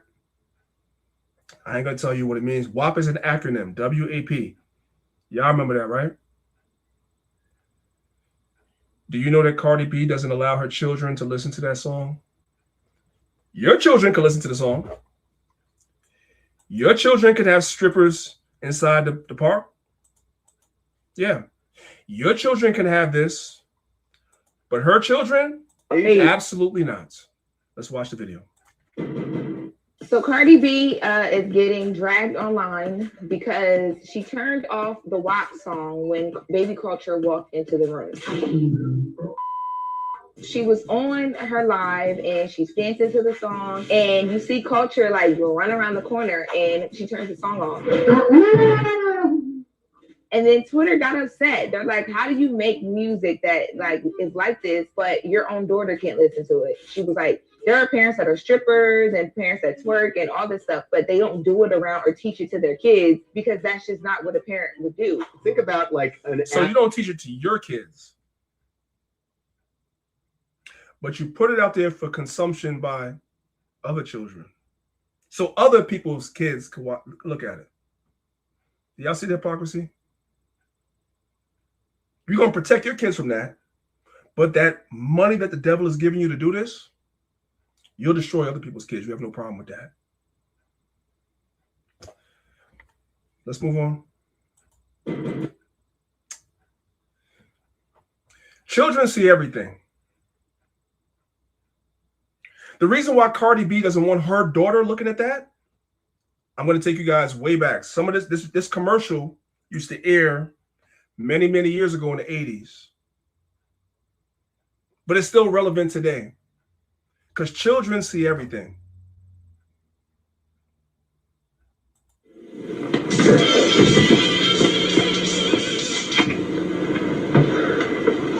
It's yours? Yeah, I noticed how you found it in your closet.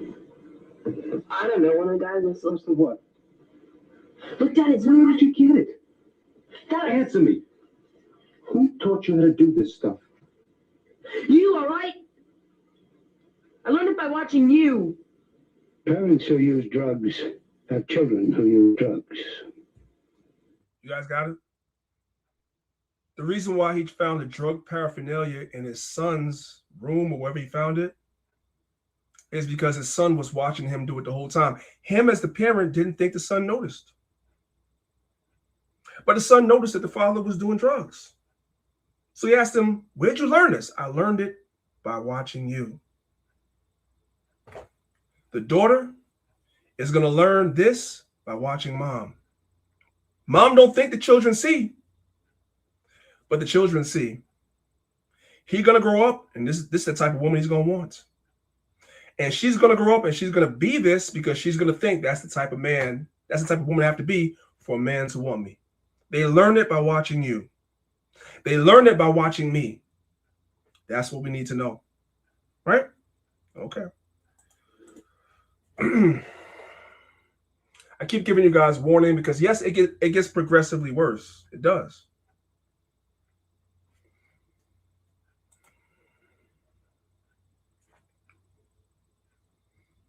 I want you guys to watch this video. Some of you guys, if you have TikTok or Instagram, you've seen this video before. Some of you guys may have never seen this video. This young man is devastated. So he's at his childhood prom, and his mom is twerking at his prom on a man, and he's devastated that she's doing this in public where people can see. He's devastated. I don't know if you guys saw this. If you didn't, check it out.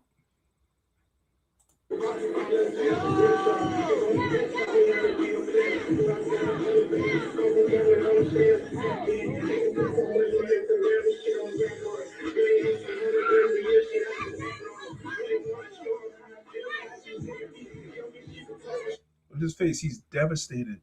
He's like, what are you doing? What are you doing?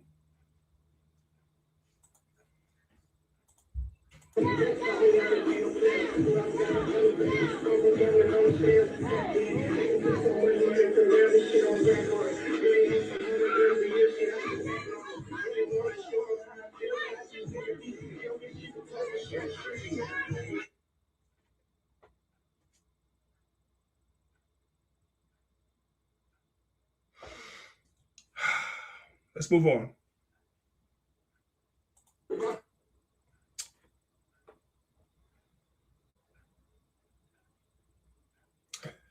This is Sirach, Ecclesiasticus chapter 26, verse 10.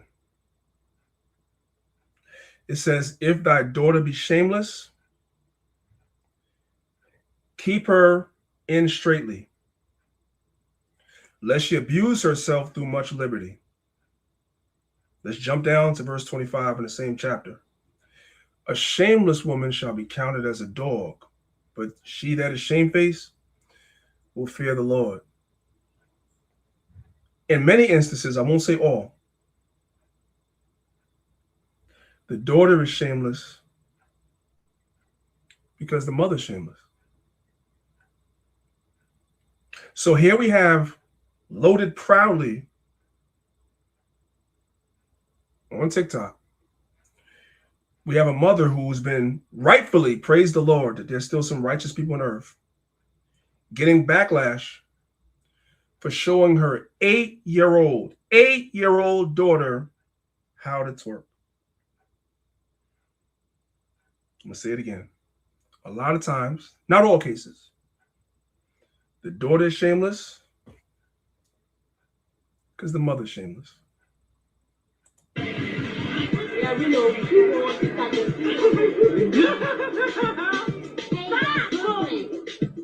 me see what you can do. You gotta rock up.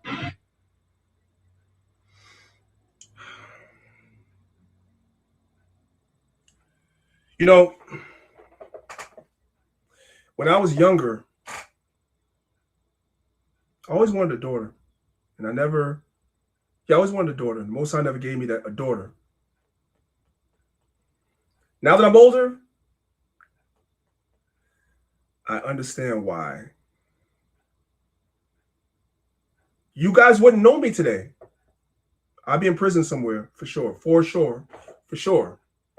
I'd be in prison somewhere if my child's mother was teaching my daughter that. I'd be locked up somewhere. We wouldn't even know each other. I wouldn't be here teaching class right now.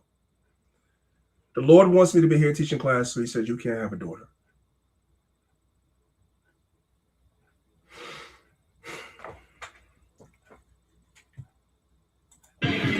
Brothers with daughters got a special spirit they have to have, man. Spirit of patience. And like the scripture says, man, you can't have no sleep. You're constantly going to be thinking about what she's doing and so on and so forth, you know? So, I mean, men too, you need another spirit with the boys too, but the girls is on another level, you know? So I understand where you're coming from, priest. I'll ask you a question. Yes, Lord. This one is even worse. Should I play it or should I skip it? Nah, just play it. It's mostly adults here, so you know. I mean, the truth is the truth, brother. So just play it. I know Captain Zach has 2 girls. Oh my Lord, yeah, brother. You're gonna be at the shotgun at the window. There's a reason why you got 3 sons. You may not understand. There's a reason why God gave you 3 sons and you ain't got no daughters. Because imagine. Yeah, imagine if this was your daughter. You tell me. Well, I'm gonna ask you. Don't go on mute. I'm gonna ask you if this was your daughter. Let's say you laid with this woman when you met her. She was cool. You thought she had a good head on her shoulders, the whole nine. Y'all had a child together, and then y'all not together anymore for whatever reason. And she gets up on the internet, points a camera at your daughter, and has her do this. I want you to tell me what would you do? Because I know what I would do. Y'all wouldn't know me.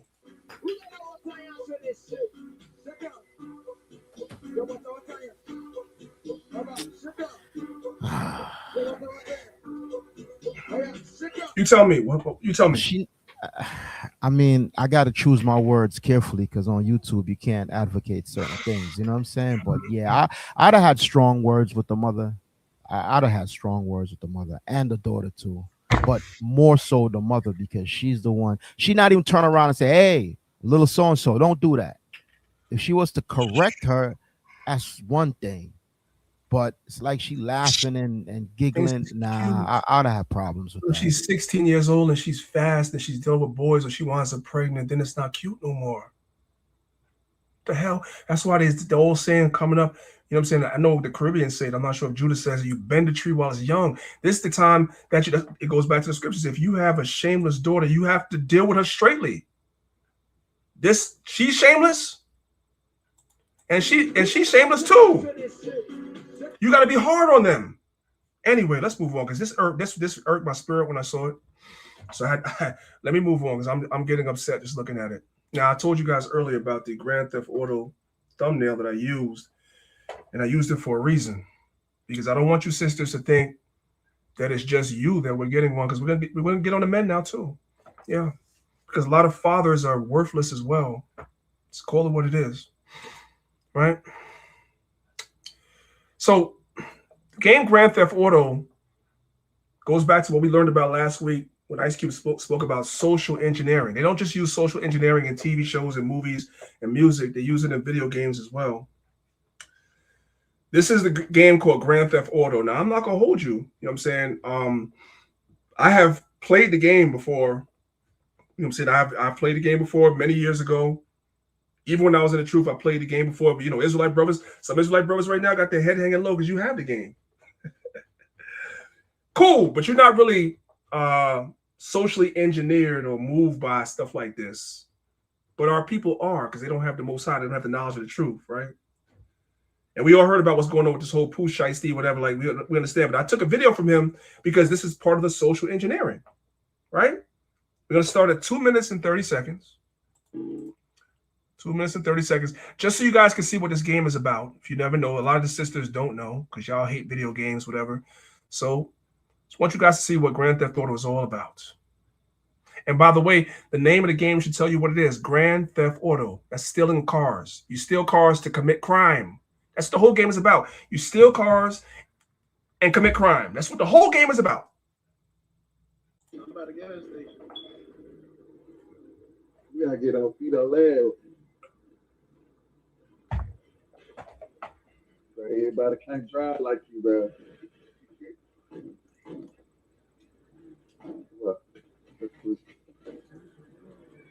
Oh yeah, park the car.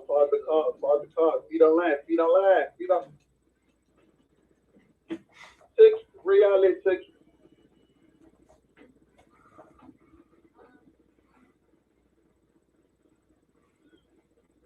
Oh, there they go.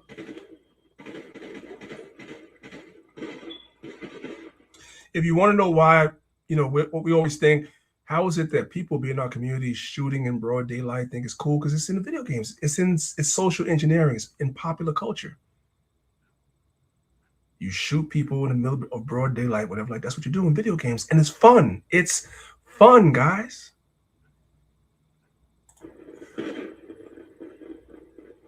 Spread out, bud. Get on radio, all right. All right. Spread up. Y'all flank. Some people flank around the right. All right. You guys get the idea. I ain't got to show you no more. That's exactly what the game is about. It's called Grand Theft Auto for a reason. Now, check this out, guys. Check this out. Social engineering through games, right? And this is from an article about Grand Theft Auto. Grand Theft Auto depictions of minorities. How are we? Minorities is supposed to be so-called us. How are we depicted in these games?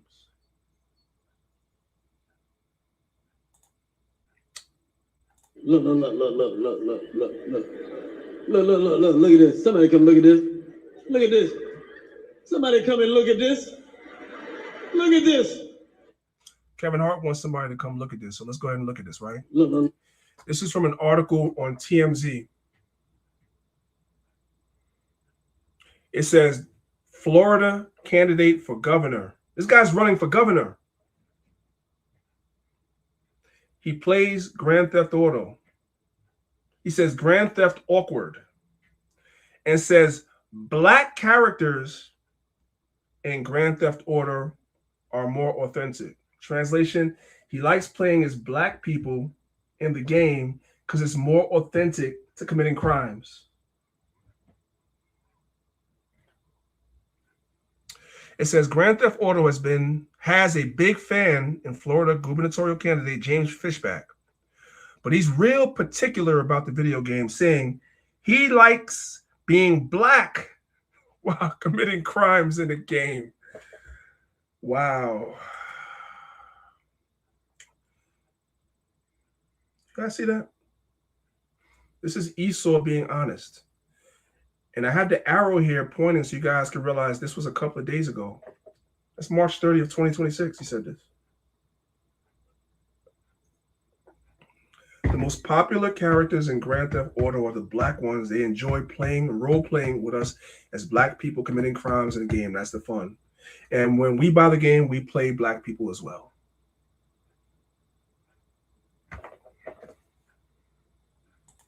Now, of course, the hillbilly said that was AI, even though it was on TMZ's website. That was AI. He didn't really say that. So I decided to go look for it to show you that he actually did say that. You said you're a big GTA 5 fan as well, or no? No, I like San Andreas and I like Vice City. Do you even know the character names? CJ. No. So real quick, so you guys know, I know there's a lot of people that don't know because a lot of y'all don't play the game. Grand Theft Auto has many different incarnations. But two of the most popular the most popular one is San Andreas. And that was the one that was focused on black people. There are other incarnations of Grand Theft Auto that focuses on the mafia and different other aspects. But San Andreas focuses on black people being criminals. It's the most popular one of them all. And San Andreas is Los Angeles. They just changed the name.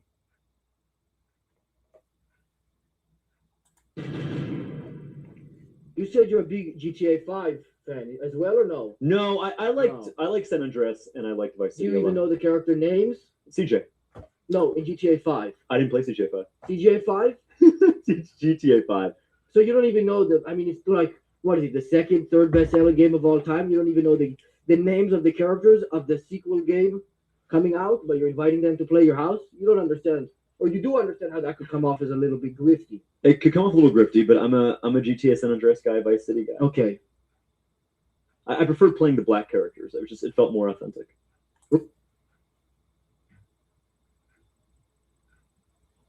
You guys see the social engineering? In a game that's built around committing crimes, he likes playing the black characters because it's more authentic. You guys see the social engineering that's going on? Do you guys see how everything that's in popular culture that's pushed on our people is criminal or homosexual or something degenerate, something against God's laws? Let's hear that one more time. Okay. I preferred playing the black characters. It felt more authentic. Right. Yeah, I see what you're saying. There's a black character in GTA 5. Oh, is there? It's not CJ, though, from GTA San Andreas, is it? It's not CJ. Do you know his name in GTA 5 or no? No. Is it Byron? It's not. It's Franklin. You never heard of Franklin? Franklin the Turtle I've heard of, but not Franklin. So Franklin in Grand Theft Auto 5 is one of the black characters. Very ironic that the guy that played in the TV show Snowfall, that's based on selling drugs, that's based on the life of Rick Ross, is also named Franklin. But we ain't gonna go down that rabbit hole. Let's move on. So a lot of our people, mainly the men, but some of our sisters are gamers as well, try to fit into places where you're not welcome. They make these games about you with your likenesses and your image and create you to be criminals in the game, but you're still not welcome. What am I talking about? Shining a light on race and video gaming. One study finding around 4 in 10 Americans personally experience some sort of harassment online, particularly those bad for gamers of color. So a lot of our people that get online and play video games, and you actually get online and play against people online, a lot of times you're playing against white boys, and them white boys be calling you N-word to your face. Well, not really to your face, but they, there's audio going back and forth. They're calling you an N-word while they're playing against you. TJ is back. Tell us about this. Hey, Ron, for this story, I listened in on a gaming session, and the black gamer was told by someone he was playing with online, you need handcuffs and a knee on your neck. Now, I was shocked by what I heard. The gamers were shocked that I was shocked. They say this is typical of what happens on the online gaming community. They call it. So it's typical for you as a black person to play these games and for white people to call you everything but a child of God. A racist, toxic environment, and they're doing it all while they're just trying to do the simplest of things, have a good time and play a video game. Terrence Miller is a star in the world of professional gaming, but one of his breakout performances at a major gaming tournament in 2016 was overshadowed by racial abuse he says he endured in real time as he competed. There was a lot of racist and hateful messages posted. I never expected it to happen at the scale that it did. Well, you should have expected it. I ain't gonna play too much of that. You guys get the idea. Shining a light. Let's move on.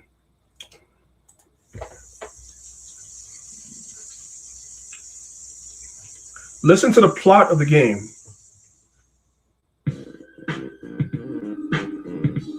GTA San Andreas.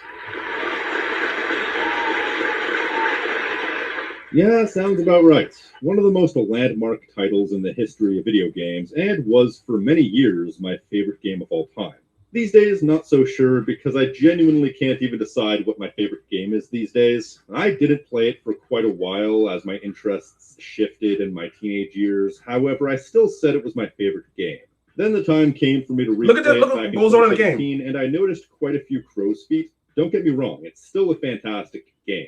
Just not as perfect as my nostalgia led me to believe it was. It's still an all-timer, but even all-timers have their issues. To me, though, the most glaring revelation I came to after coming back to it after all that time was just how catastrophically awful the character of Sweet Johnson was. Now, if you clicked on this video but have never played GTA San Andreas before, what are you doing? But either way, I will attempt to summarize the relevant plot. The Johnson family grew up in the slums of the fictional city of Los Santos. If Los Santos is LA, then Grove Street, the area they grew up in, is Compton, just down the road from Idlewood, which would be the fictional equivalent of Inglewood. This eventually led the family into the gang life, with Sweet Johnson eventually becoming the leader of the Grove Street family gang. And so this is nothing but Los Angeles, Crips and Bloods and everything in a video game. They've popularized this with you. I'm not going to give it away. That's the plot of the game. It's crime. One word, crime. In popular culture. Now, this is Proverbs chapter 19, verse 18. It says, chasten. The word chasten means discipline. It means punish. It means correct. Chasten thy son while there is hope. At this age, there's still hope. By the time your child gets into their teens, much less their early 20s, they're pretty much who they're going to be. So you chasten your child, you discipline them, you correct them, you punish them while there's hope. And let not thy soul spare for his crying. Don't worry about them not liking you, being upset with you, whatever. Don't worry about that. In my opinion, this is child abuse. The same way that those mothers were allowing their daughters to twerk online where grown men are watching. I thought that was child abuse. This is child abuse too. I want you guys to look. This child is 3 years old, guys. This child is 3 years old. I want you guys to listen to what he says towards the end of the video. Just listen. See if you guys catch it. Let me turn it all the way up so you guys can hear it. This 3-year-old is playing Grand Theft Auto. You guys already seen what it's about. Shooting people, all that stuff. He's playing with his daddy sitting right there. Listen. Well, you put your seatbelt on. You put your seatbelt on.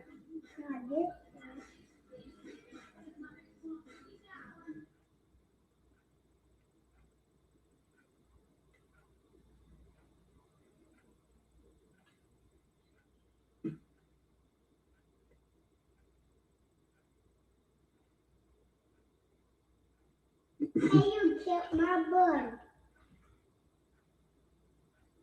I'm gonna shoot you.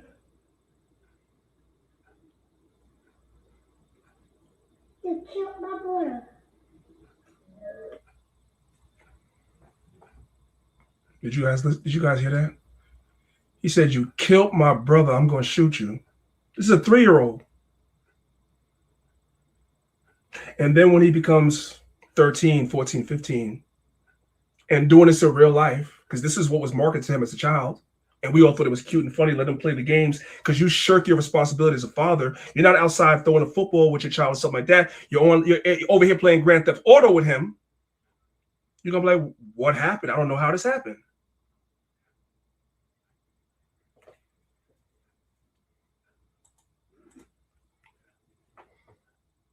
This child is 4.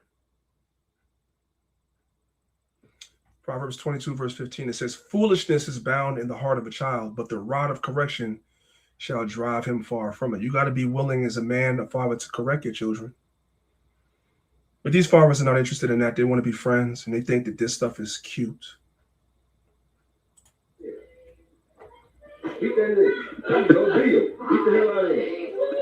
You get up. You get.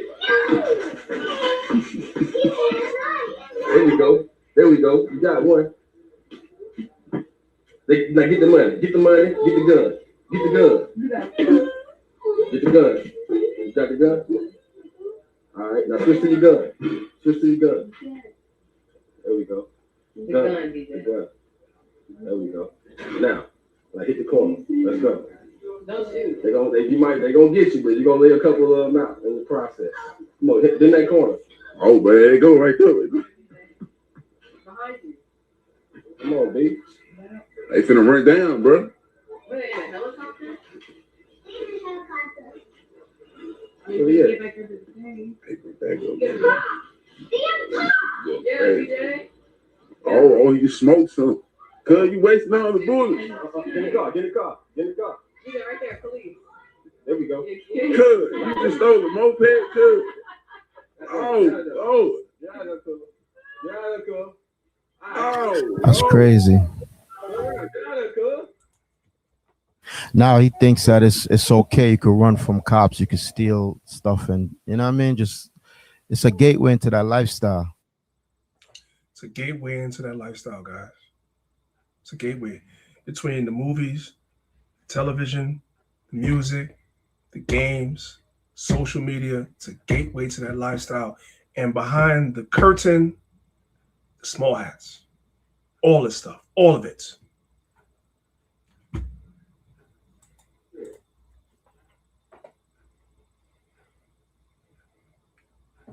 They want to destroy our image. We already know about the thing in Hollywood where they make all the men wear dresses. Hey, bro, is that LeBron? Yes, LeBron has worn a dress before. Sure, yes. Sure, yeah. This nigga done made out. Oh, Lord. Of course. Lord Christ. That's why I have a PowerPoint that I may do at some point in the future called "The Israelite Men are the most masculine men on earth," and I'm going to back it with science. Scientific studies that many of you guys know nothing about. That scientists are saying our people are more masculine than anybody else. The markers for masculinity are found the greatest amongst Israelite men. I'm talking about from the pitch of our voice to the size. Oh, there's no children listening of the man's testicle. Everything scientifically makes us more masculine than everybody else. I'm going to back it by science.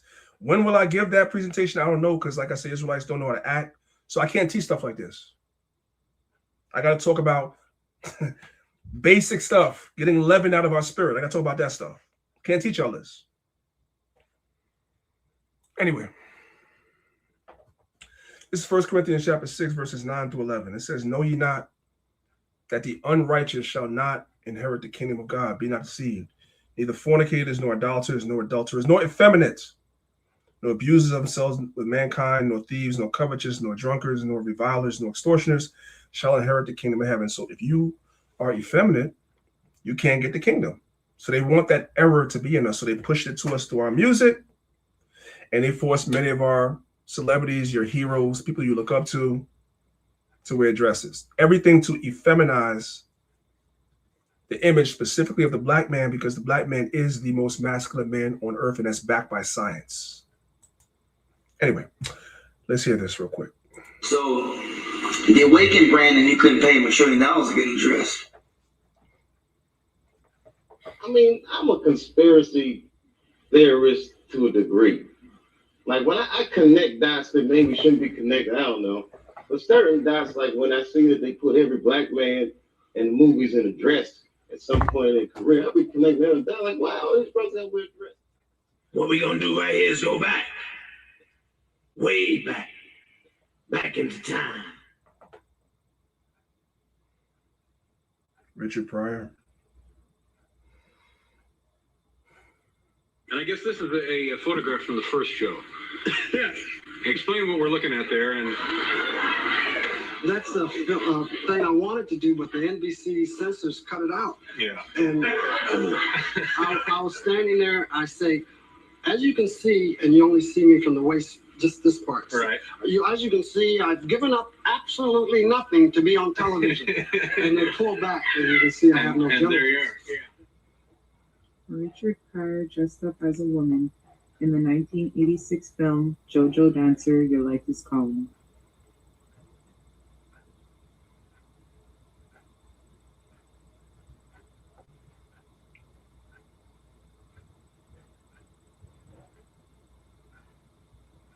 His fourth comedy and most successful is called The Devil Made Me Buy This Dress. Coincidence? It was also his most successful piece of work, winning his Grammy and Golden Record status. His character was put together by Wilson, his manager Kay, and NBC executives. Those executives are small hats.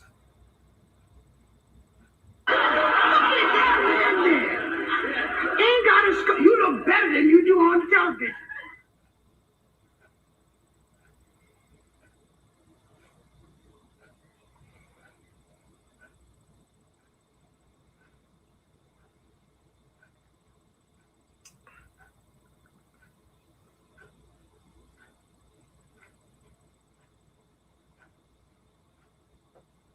Yeah, Wesley took the bag for that role, man.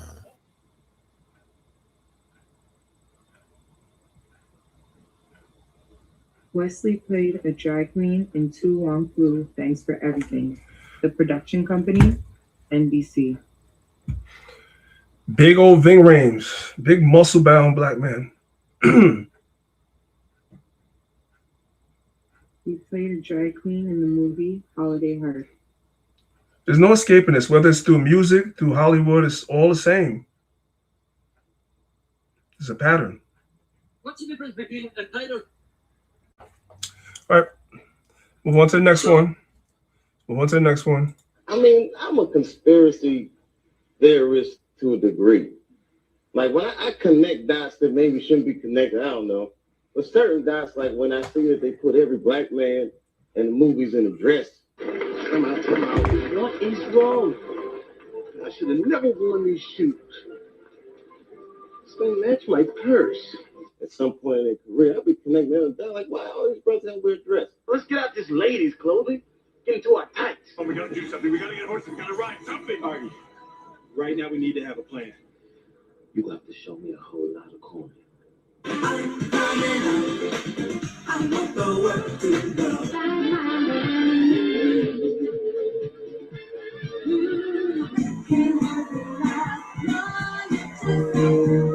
When a gay man has way too much fashion sense for one gender, he is a drag queen. This is Sirach 19, verse 29. It says, a man may be known by his look, and one that hath understanding by his countenance, when thou meetest him. A man's attire and excessive laughter in his gait. Gait means the way you walk, shows what he is. I'll just leave that there. I mean, many black men have come out and Let me just turn the volume up on this so you guys can hear it, because it's kind of low.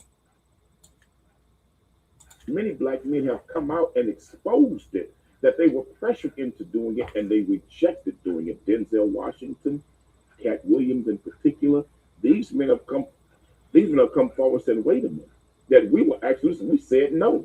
So this is not anything new. Even Lamont, the man who played Lamont Sanford, that brother, he refused to put on a dress in a sitcom on Sanford and Son. So this goes way back. So I'm not surprised why these white liberal freaks in Hollywood have a fetish of putting strong black male characters in a dress. For those that grew up in the 70s and the 80s, you guys know about the TV show Sanford and Son. I want you guys to do your own research. Maybe one day I'll do a class on it if y'all are interested in it, but it's kind of old stuff. But Norman Lear was responsible for a lot of black programming in the 70s and the 80s. Everything from Good Times, Sanford and Son, all the way up to the Jeffersons. A lot of those shows was basically created or controlled by Norman Lear, which is a small hat, right? Also, What's Happening, right? And if you do a deep dive, I'm not going to get too deep into it. They wrote Sanford and Son. They wrote Red Fox out for like 1 or 2 seasons because there were certain things that they wanted to do with his character that he refused to do. So they wrote him out of the show. And then the popularity of the show dipped. They had to bring him back. For those of y'all that grew up with Good Times, you remember how traumatic it was when they killed the father, James Evans? They killed the father off because he was like, yo, I don't like the way you guys are writing my character. You had a so-called white man that was the executive producer, Norman Lear, and the writers were so-called small hats as well. So they were literally the ones crafting our image. Yes, you have black writers too. Yes, you did. But you had a lot of so-called Jews that was writing on the show as well. And the black writers were writing according to the whims of Norman Lear. For those of y'all that grew up with, what's that show, What's Happening? Did y'all notice after season 2 or season 3, whatever, they wrote the mother out of the show? They got her out of there. Why? Because she said, yo, at some point, I don't want to be a maid anymore. Because that was her job. She was a maid. So she went to the executive producers and said, hey, can you do something with my character? Can my character progress? Can I no longer be a maid?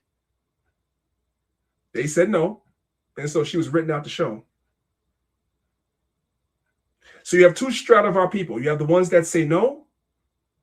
They write your character out the show, right?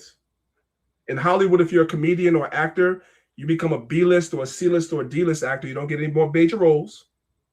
And as Noriega told you in the music industry, if you don't go along, you're no longer multi-platinum. You guys see a pattern here? Because I do. Let's move on. So here we have Marlon Wayans. He also has an opinion on black actors wearing dresses. This is Ezekiel chapter 20, verse 32. And that which cometh into your minds shall not be at all, that ye say, we will be as the heathen, as the family of the countries to serve wood and stone. So Marlon Wayans is making a strong, passionate defense, saying, why can't we wear dresses? White people do it. That's what he's going to tell you. What's wrong with us wearing dresses? White people do it. Listen. I'm tired of the rhetoric of, oh, you sell out in Hollywood because you wore a dress. Negro, I wore a dress. It's called White Chicks. You know what we did? We did a classic. Only black people sit there and go, man, our brothers wearing dresses. Oh, so white people, when they wear dresses, when Robin Williams wears a dress in Mrs. Doubtfire, he's brilliant.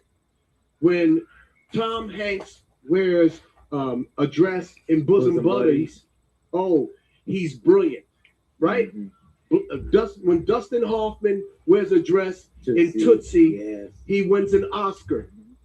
Black people, as soon as we put on a dress, we start tearing each other down. This is art and this is comedy. You think I'm going to tear down Flip Wilson? You think I'm going to tear down Tyler Perry? I'm not going to tear down any of these brothers. It's comedy. And we should embrace our comedy, all of it. We shouldn't have one type of humor. We should embrace all of our humor. Every shade of black that is black and is beautiful. Minorities need to stick together and come together and really celebrate us. We have been taught to drag each other down. It's toxic. It is so toxic.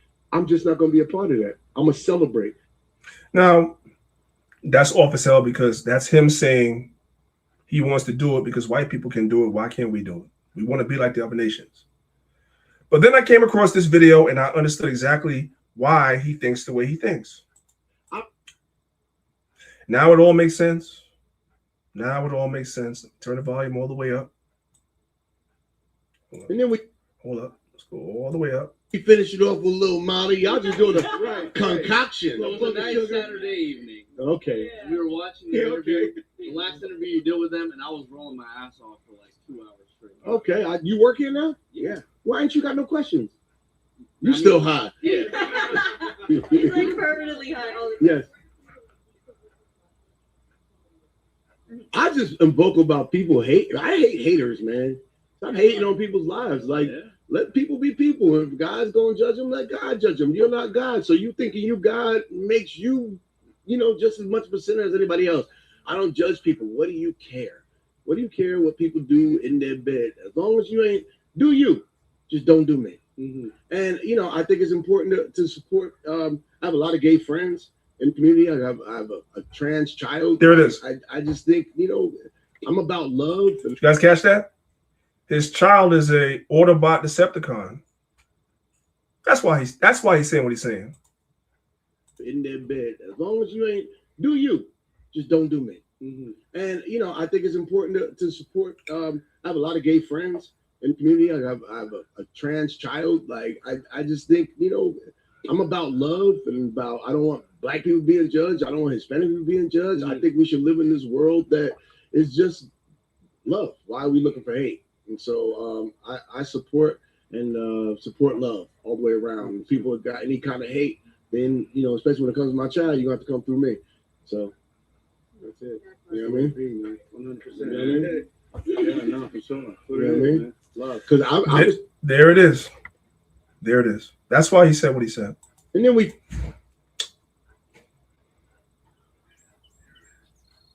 Now, for some of our children, they may not be so much into the music, following the celebrity. They might listen to music, but they're not so much into idolizing or worshiping or looking up to, rappers. They may not be so into looking up to actors and comedians, but they look up to the NBA players, though. So the name of this video is called NBA Fashion Then versus Now. Check it out. NBA fashion then versus now. Let's go. Round here they call me Big Buzz. If you with the big guns, big time, known to make the chick hot top, poppin' bubbly, rubbing your spot down, got the scream and punishment, but it don't stop. All right, boys, what you got? That was then. This is now.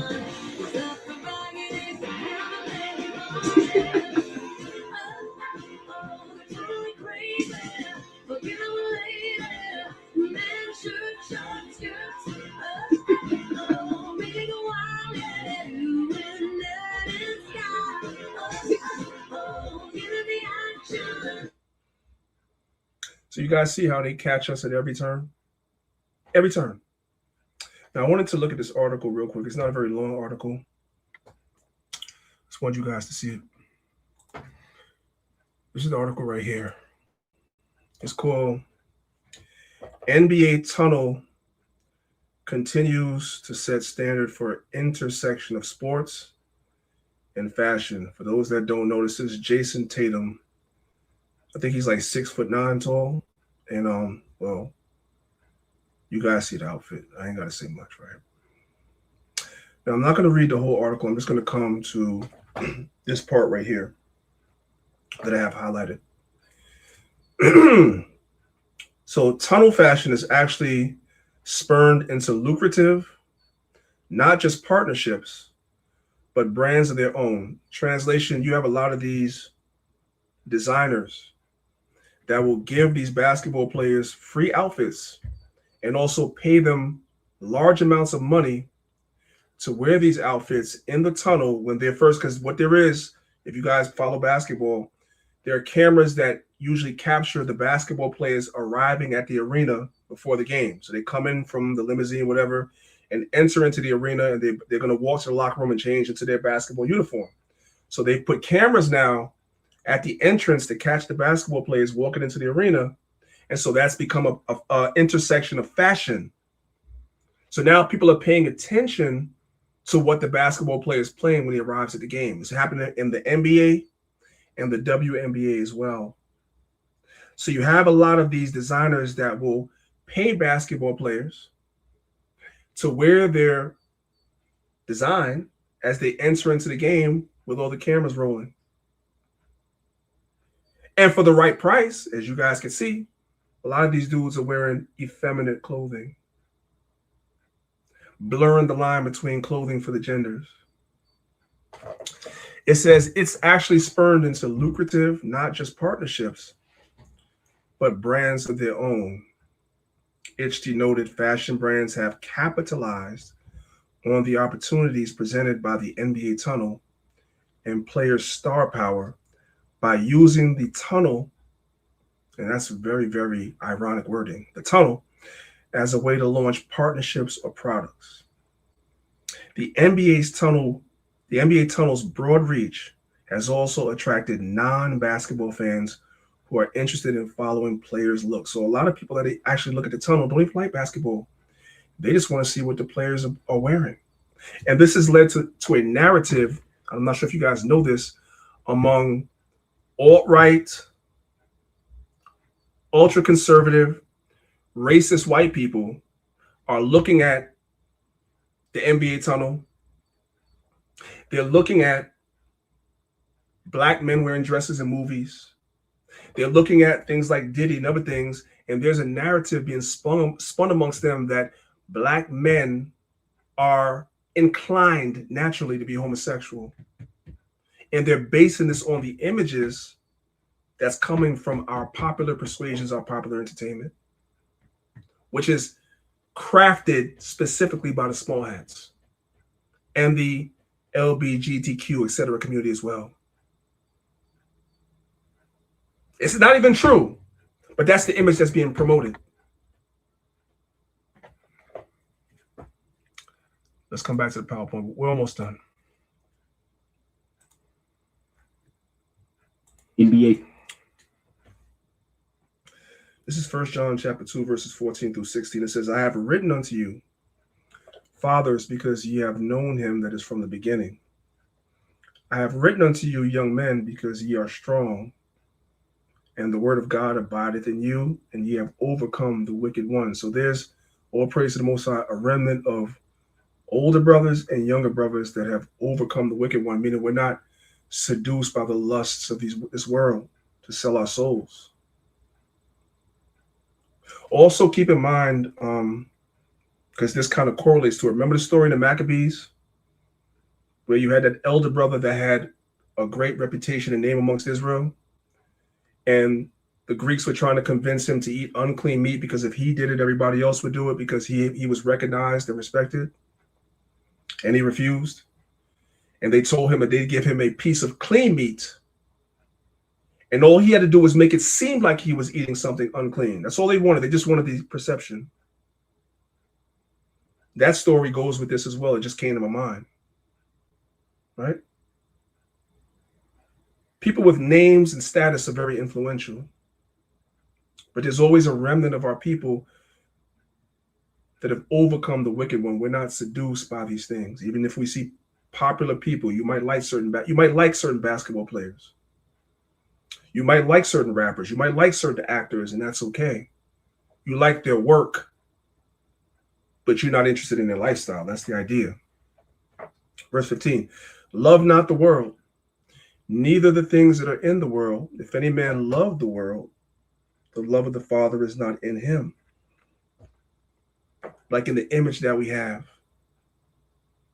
If you lust after certain things to consume it, you ask Most High to bless you with these things to consume it upon your lust, the love of the Father is not in you.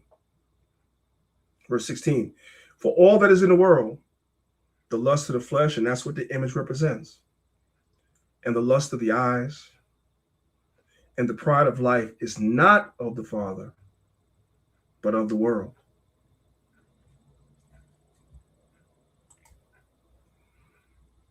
This is 1 Timothy chapter 6, verse 11. Chapter 6, verses 6 to 11. It says, but godliness with contentment is great gain. For we were brought into this world, and it is certain that we can carry nothing out.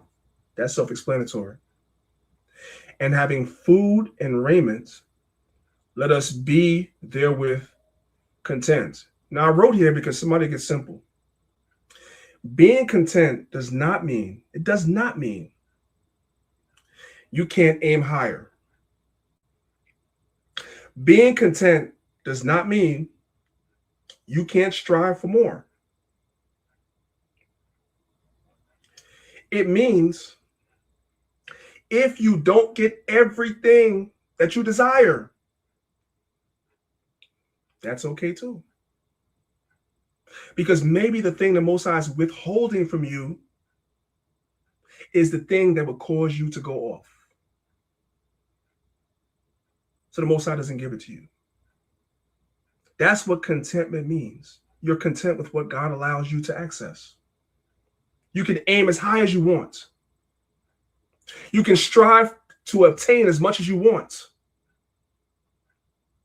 But if you only get half the way, 3/4 of the way, however far the Most High allows you to go, be content with that. Because what the Most High is withholding you is probably for your own good. I don't want nobody to get it confused, because some people think, okay, I got a 9-to-5 job and my job pays me $40,000 a year. I should be happy with that. That's not what I'm saying. That's not what the Bible is teaching. If you have a $40,000 a year job and you have a family, a wife and children, and you guys want to move into a better place, a better neighborhood, a better city, of course you should strive for more. You don't have to be content with your situation. That's not what this is talking about. It's talking about when you have such lofty goals of things that you really don't need, and the Most High don't allow you access to them because you'll go off. You're upset about it. That's where it's wrong. Does everybody understand? And verse 9 is going to explain this to you. But they that will be rich, that's why it's telling you to be content. It's giving you the context. They that will be rich. A lot of people will not be content with their life unless they're rich. But they that will be rich fall into temptation. Because once you receive the things that you've been lusting after, you go off. And now these material things become your God. They become an idol and a snare, and into many foolish and hurtful lusts, which drown men into destruction and perdition. For the love of money is the root of all evil, which while some coveted after, like the rappers, like the actors, like the athletes, they coveted after these things. They have erred from the faith and pierced themselves through with many sorrows. Because I know in my spirit, it's just how I think. A lot of those guys that come before the NBA game and they're wearing dresses and everything, I know that they're embarrassed. I know that they look crazy. I know that they know that they look gay as hell. But the money is too good to resist. Verse 11, but thou, O man of God, flee these things and follow after righteousness, the commandments, godliness, faith, love, patience, and meekness. These are the things that we should follow after. Again, it does not mean that you can't aim higher, you can't strive for more. But if the Most High never fulfills your dream to be rich, you play the lottery twice a week and you never hit the number, be content with that. Because in your mind, you're saying, well, if the Most High blesses me with this $10 million, I'm going to do all these great things for the nation. But there have been many people that have achieved that. They've come into money and it never happened for Israel. It never happened. Because once the money came, the temptations came with it. I pray that you brothers and sisters understand. I'm going to end the class right there. Elder Zahab, if you have anything, the floor is yours. King, excellent class. The scriptures speak for itself, especially what you brought out in 1 Timothy chapter 6 on down. We got to strive for contentment, you know what I mean? And if by chance the Lord give you gain, that's godliness. So you hit the nail on the head, so to speak, you know what I mean? It's especially now in these times where money is an issue, you know what I mean? Many people run out of their wits trying to get the money and not knowing that when you get the money, it comes with a whole host of other problems. So just, be sufficed. Like the Apostle Paul said, he know what it means to be abound. He had a lot, and he know what it means to not have a lot. So if you can, try to find that common ground. You know what I mean? And the Lord will bless you with more as needed. So excellent class, priest. That's it. All praise to the Most High, the water. So just a couple of announcements, if y'all could bear with me real quick. Let me just bring up the website.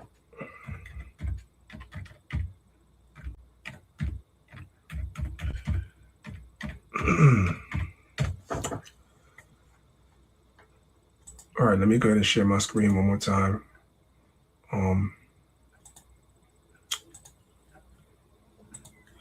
So for those that are not familiar with our website, this is our website, thelionsofisrael.com. You guys should try to visit the website, every now and then to find out what's going on. I'm going to come under the More tab. As you guys know, the calendar is here. So the next holy day that we have coming up is going to be First Fruits, right? Slovakia. All right, so First Fruits is the next calendar on the month. Next holy day that we're going to have, right? So you guys can come to the calendar right now. You see Passover just left. We just celebrated the new moon recently right there. So come to the calendar, you guys, and check it out, right? You see for the month of May, First Fruits falls on the Sunday, which is May 24th. So we're going to make an announcement as to what we're going to be doing. We're going to be gathering for that. I'll give you guys some details about that in the upcoming week. So visit our website, okay? And when you bring it up, these hours right here is how you toggle back and forth between the months. So you guys can see when the new moons are coming up, when the holy days are coming up, so forth and so on. So familiarize yourself with that.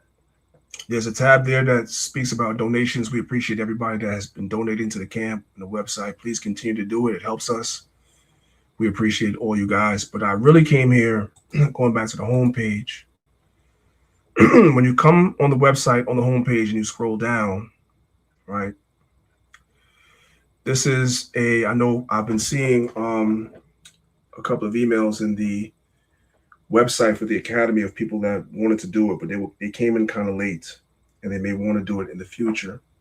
So the Academy is going to be running year-round, starting after the Feast of First Fruits. So I'm going to get to the Feast of First Fruits, and myself and the administrator are going to work to set everything up so the Academy can be year-round. So there's no such thing as a start date. If you want to do the Academy, you just would sign up via our website or the email that's going across the bottom of the screen. You sign up, you let us know you're interested. The administrator will get back to you, and it'll be running year-round. We prefer for people that actually want to join the body. We need laborers to help us do things that we're trying to accomplish. So we prefer that. Just come and fill this out, let us know, and the administrator will get back to you. But that's going to be after the Feast of First Fruits, right? You guys can send emails from now if you're interested, but actually implementing it won't happen until after the Feast of First Fruits. I wanted to say that. Also, I know that there were a few people that did the last Academy that wanted to join the camp. I reached out via email to a few of you guys this morning before class, so you guys could check your email. And the ones of you that did the Academy that did not express interest in joining the body that want to, either put it in the Telegram chat or email us and let us know. I'll be checking that over the next day or two. I need from you your email address and your phone number. You'd probably be better off emailing us. I know you don't want your phone number, everybody having it, so you're probably better off emailing us. So email us at joinloy149@gmail.com. Let us know that you did the Academy and you want to join, and we'll get back to you as well, right? Those of y'all that I already reached out to, I told you guys what I need. Get back to me ASAP, all right? I think that's it. I don't really have anything else. So Zahab, if you don't have anything else, then we can pretty much shut it down. If you guys have been sitting here watching the class and have not hit the like button, you need to repent, believe the gospel. It's your brother Priest Daniela, representing Lions of Israel, Maccabees TV. We'll see you guys again here next week, 10 a.m. Eastern Standard Time. Make sure you guys subscribe to the channel. And with that, I say shalom.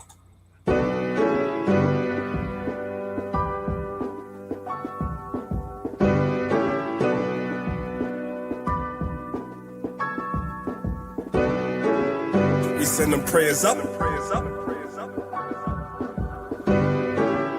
And then the blessings come down. Yeah. Let's get it. I pray material things never blind me. I pray all this fake love will never find me. I pray I don't have fear for any other man. What I pray for the most is that you understand. I pray material things never blind me. I pray all this fake love will never find me. I pray I don't have fear for any other man. And what I pray for the most is that you understand. If you say you're a king, you gotta have the standards. I say that I pray, but I don't have the answers. Don't know the way, then prayer has to come in. It's okay to pray and don't ask for nothing. Ready for war, but I pray for peace. Know the book says, don't let your prayers cease. Pray for the strength to pray for enemies.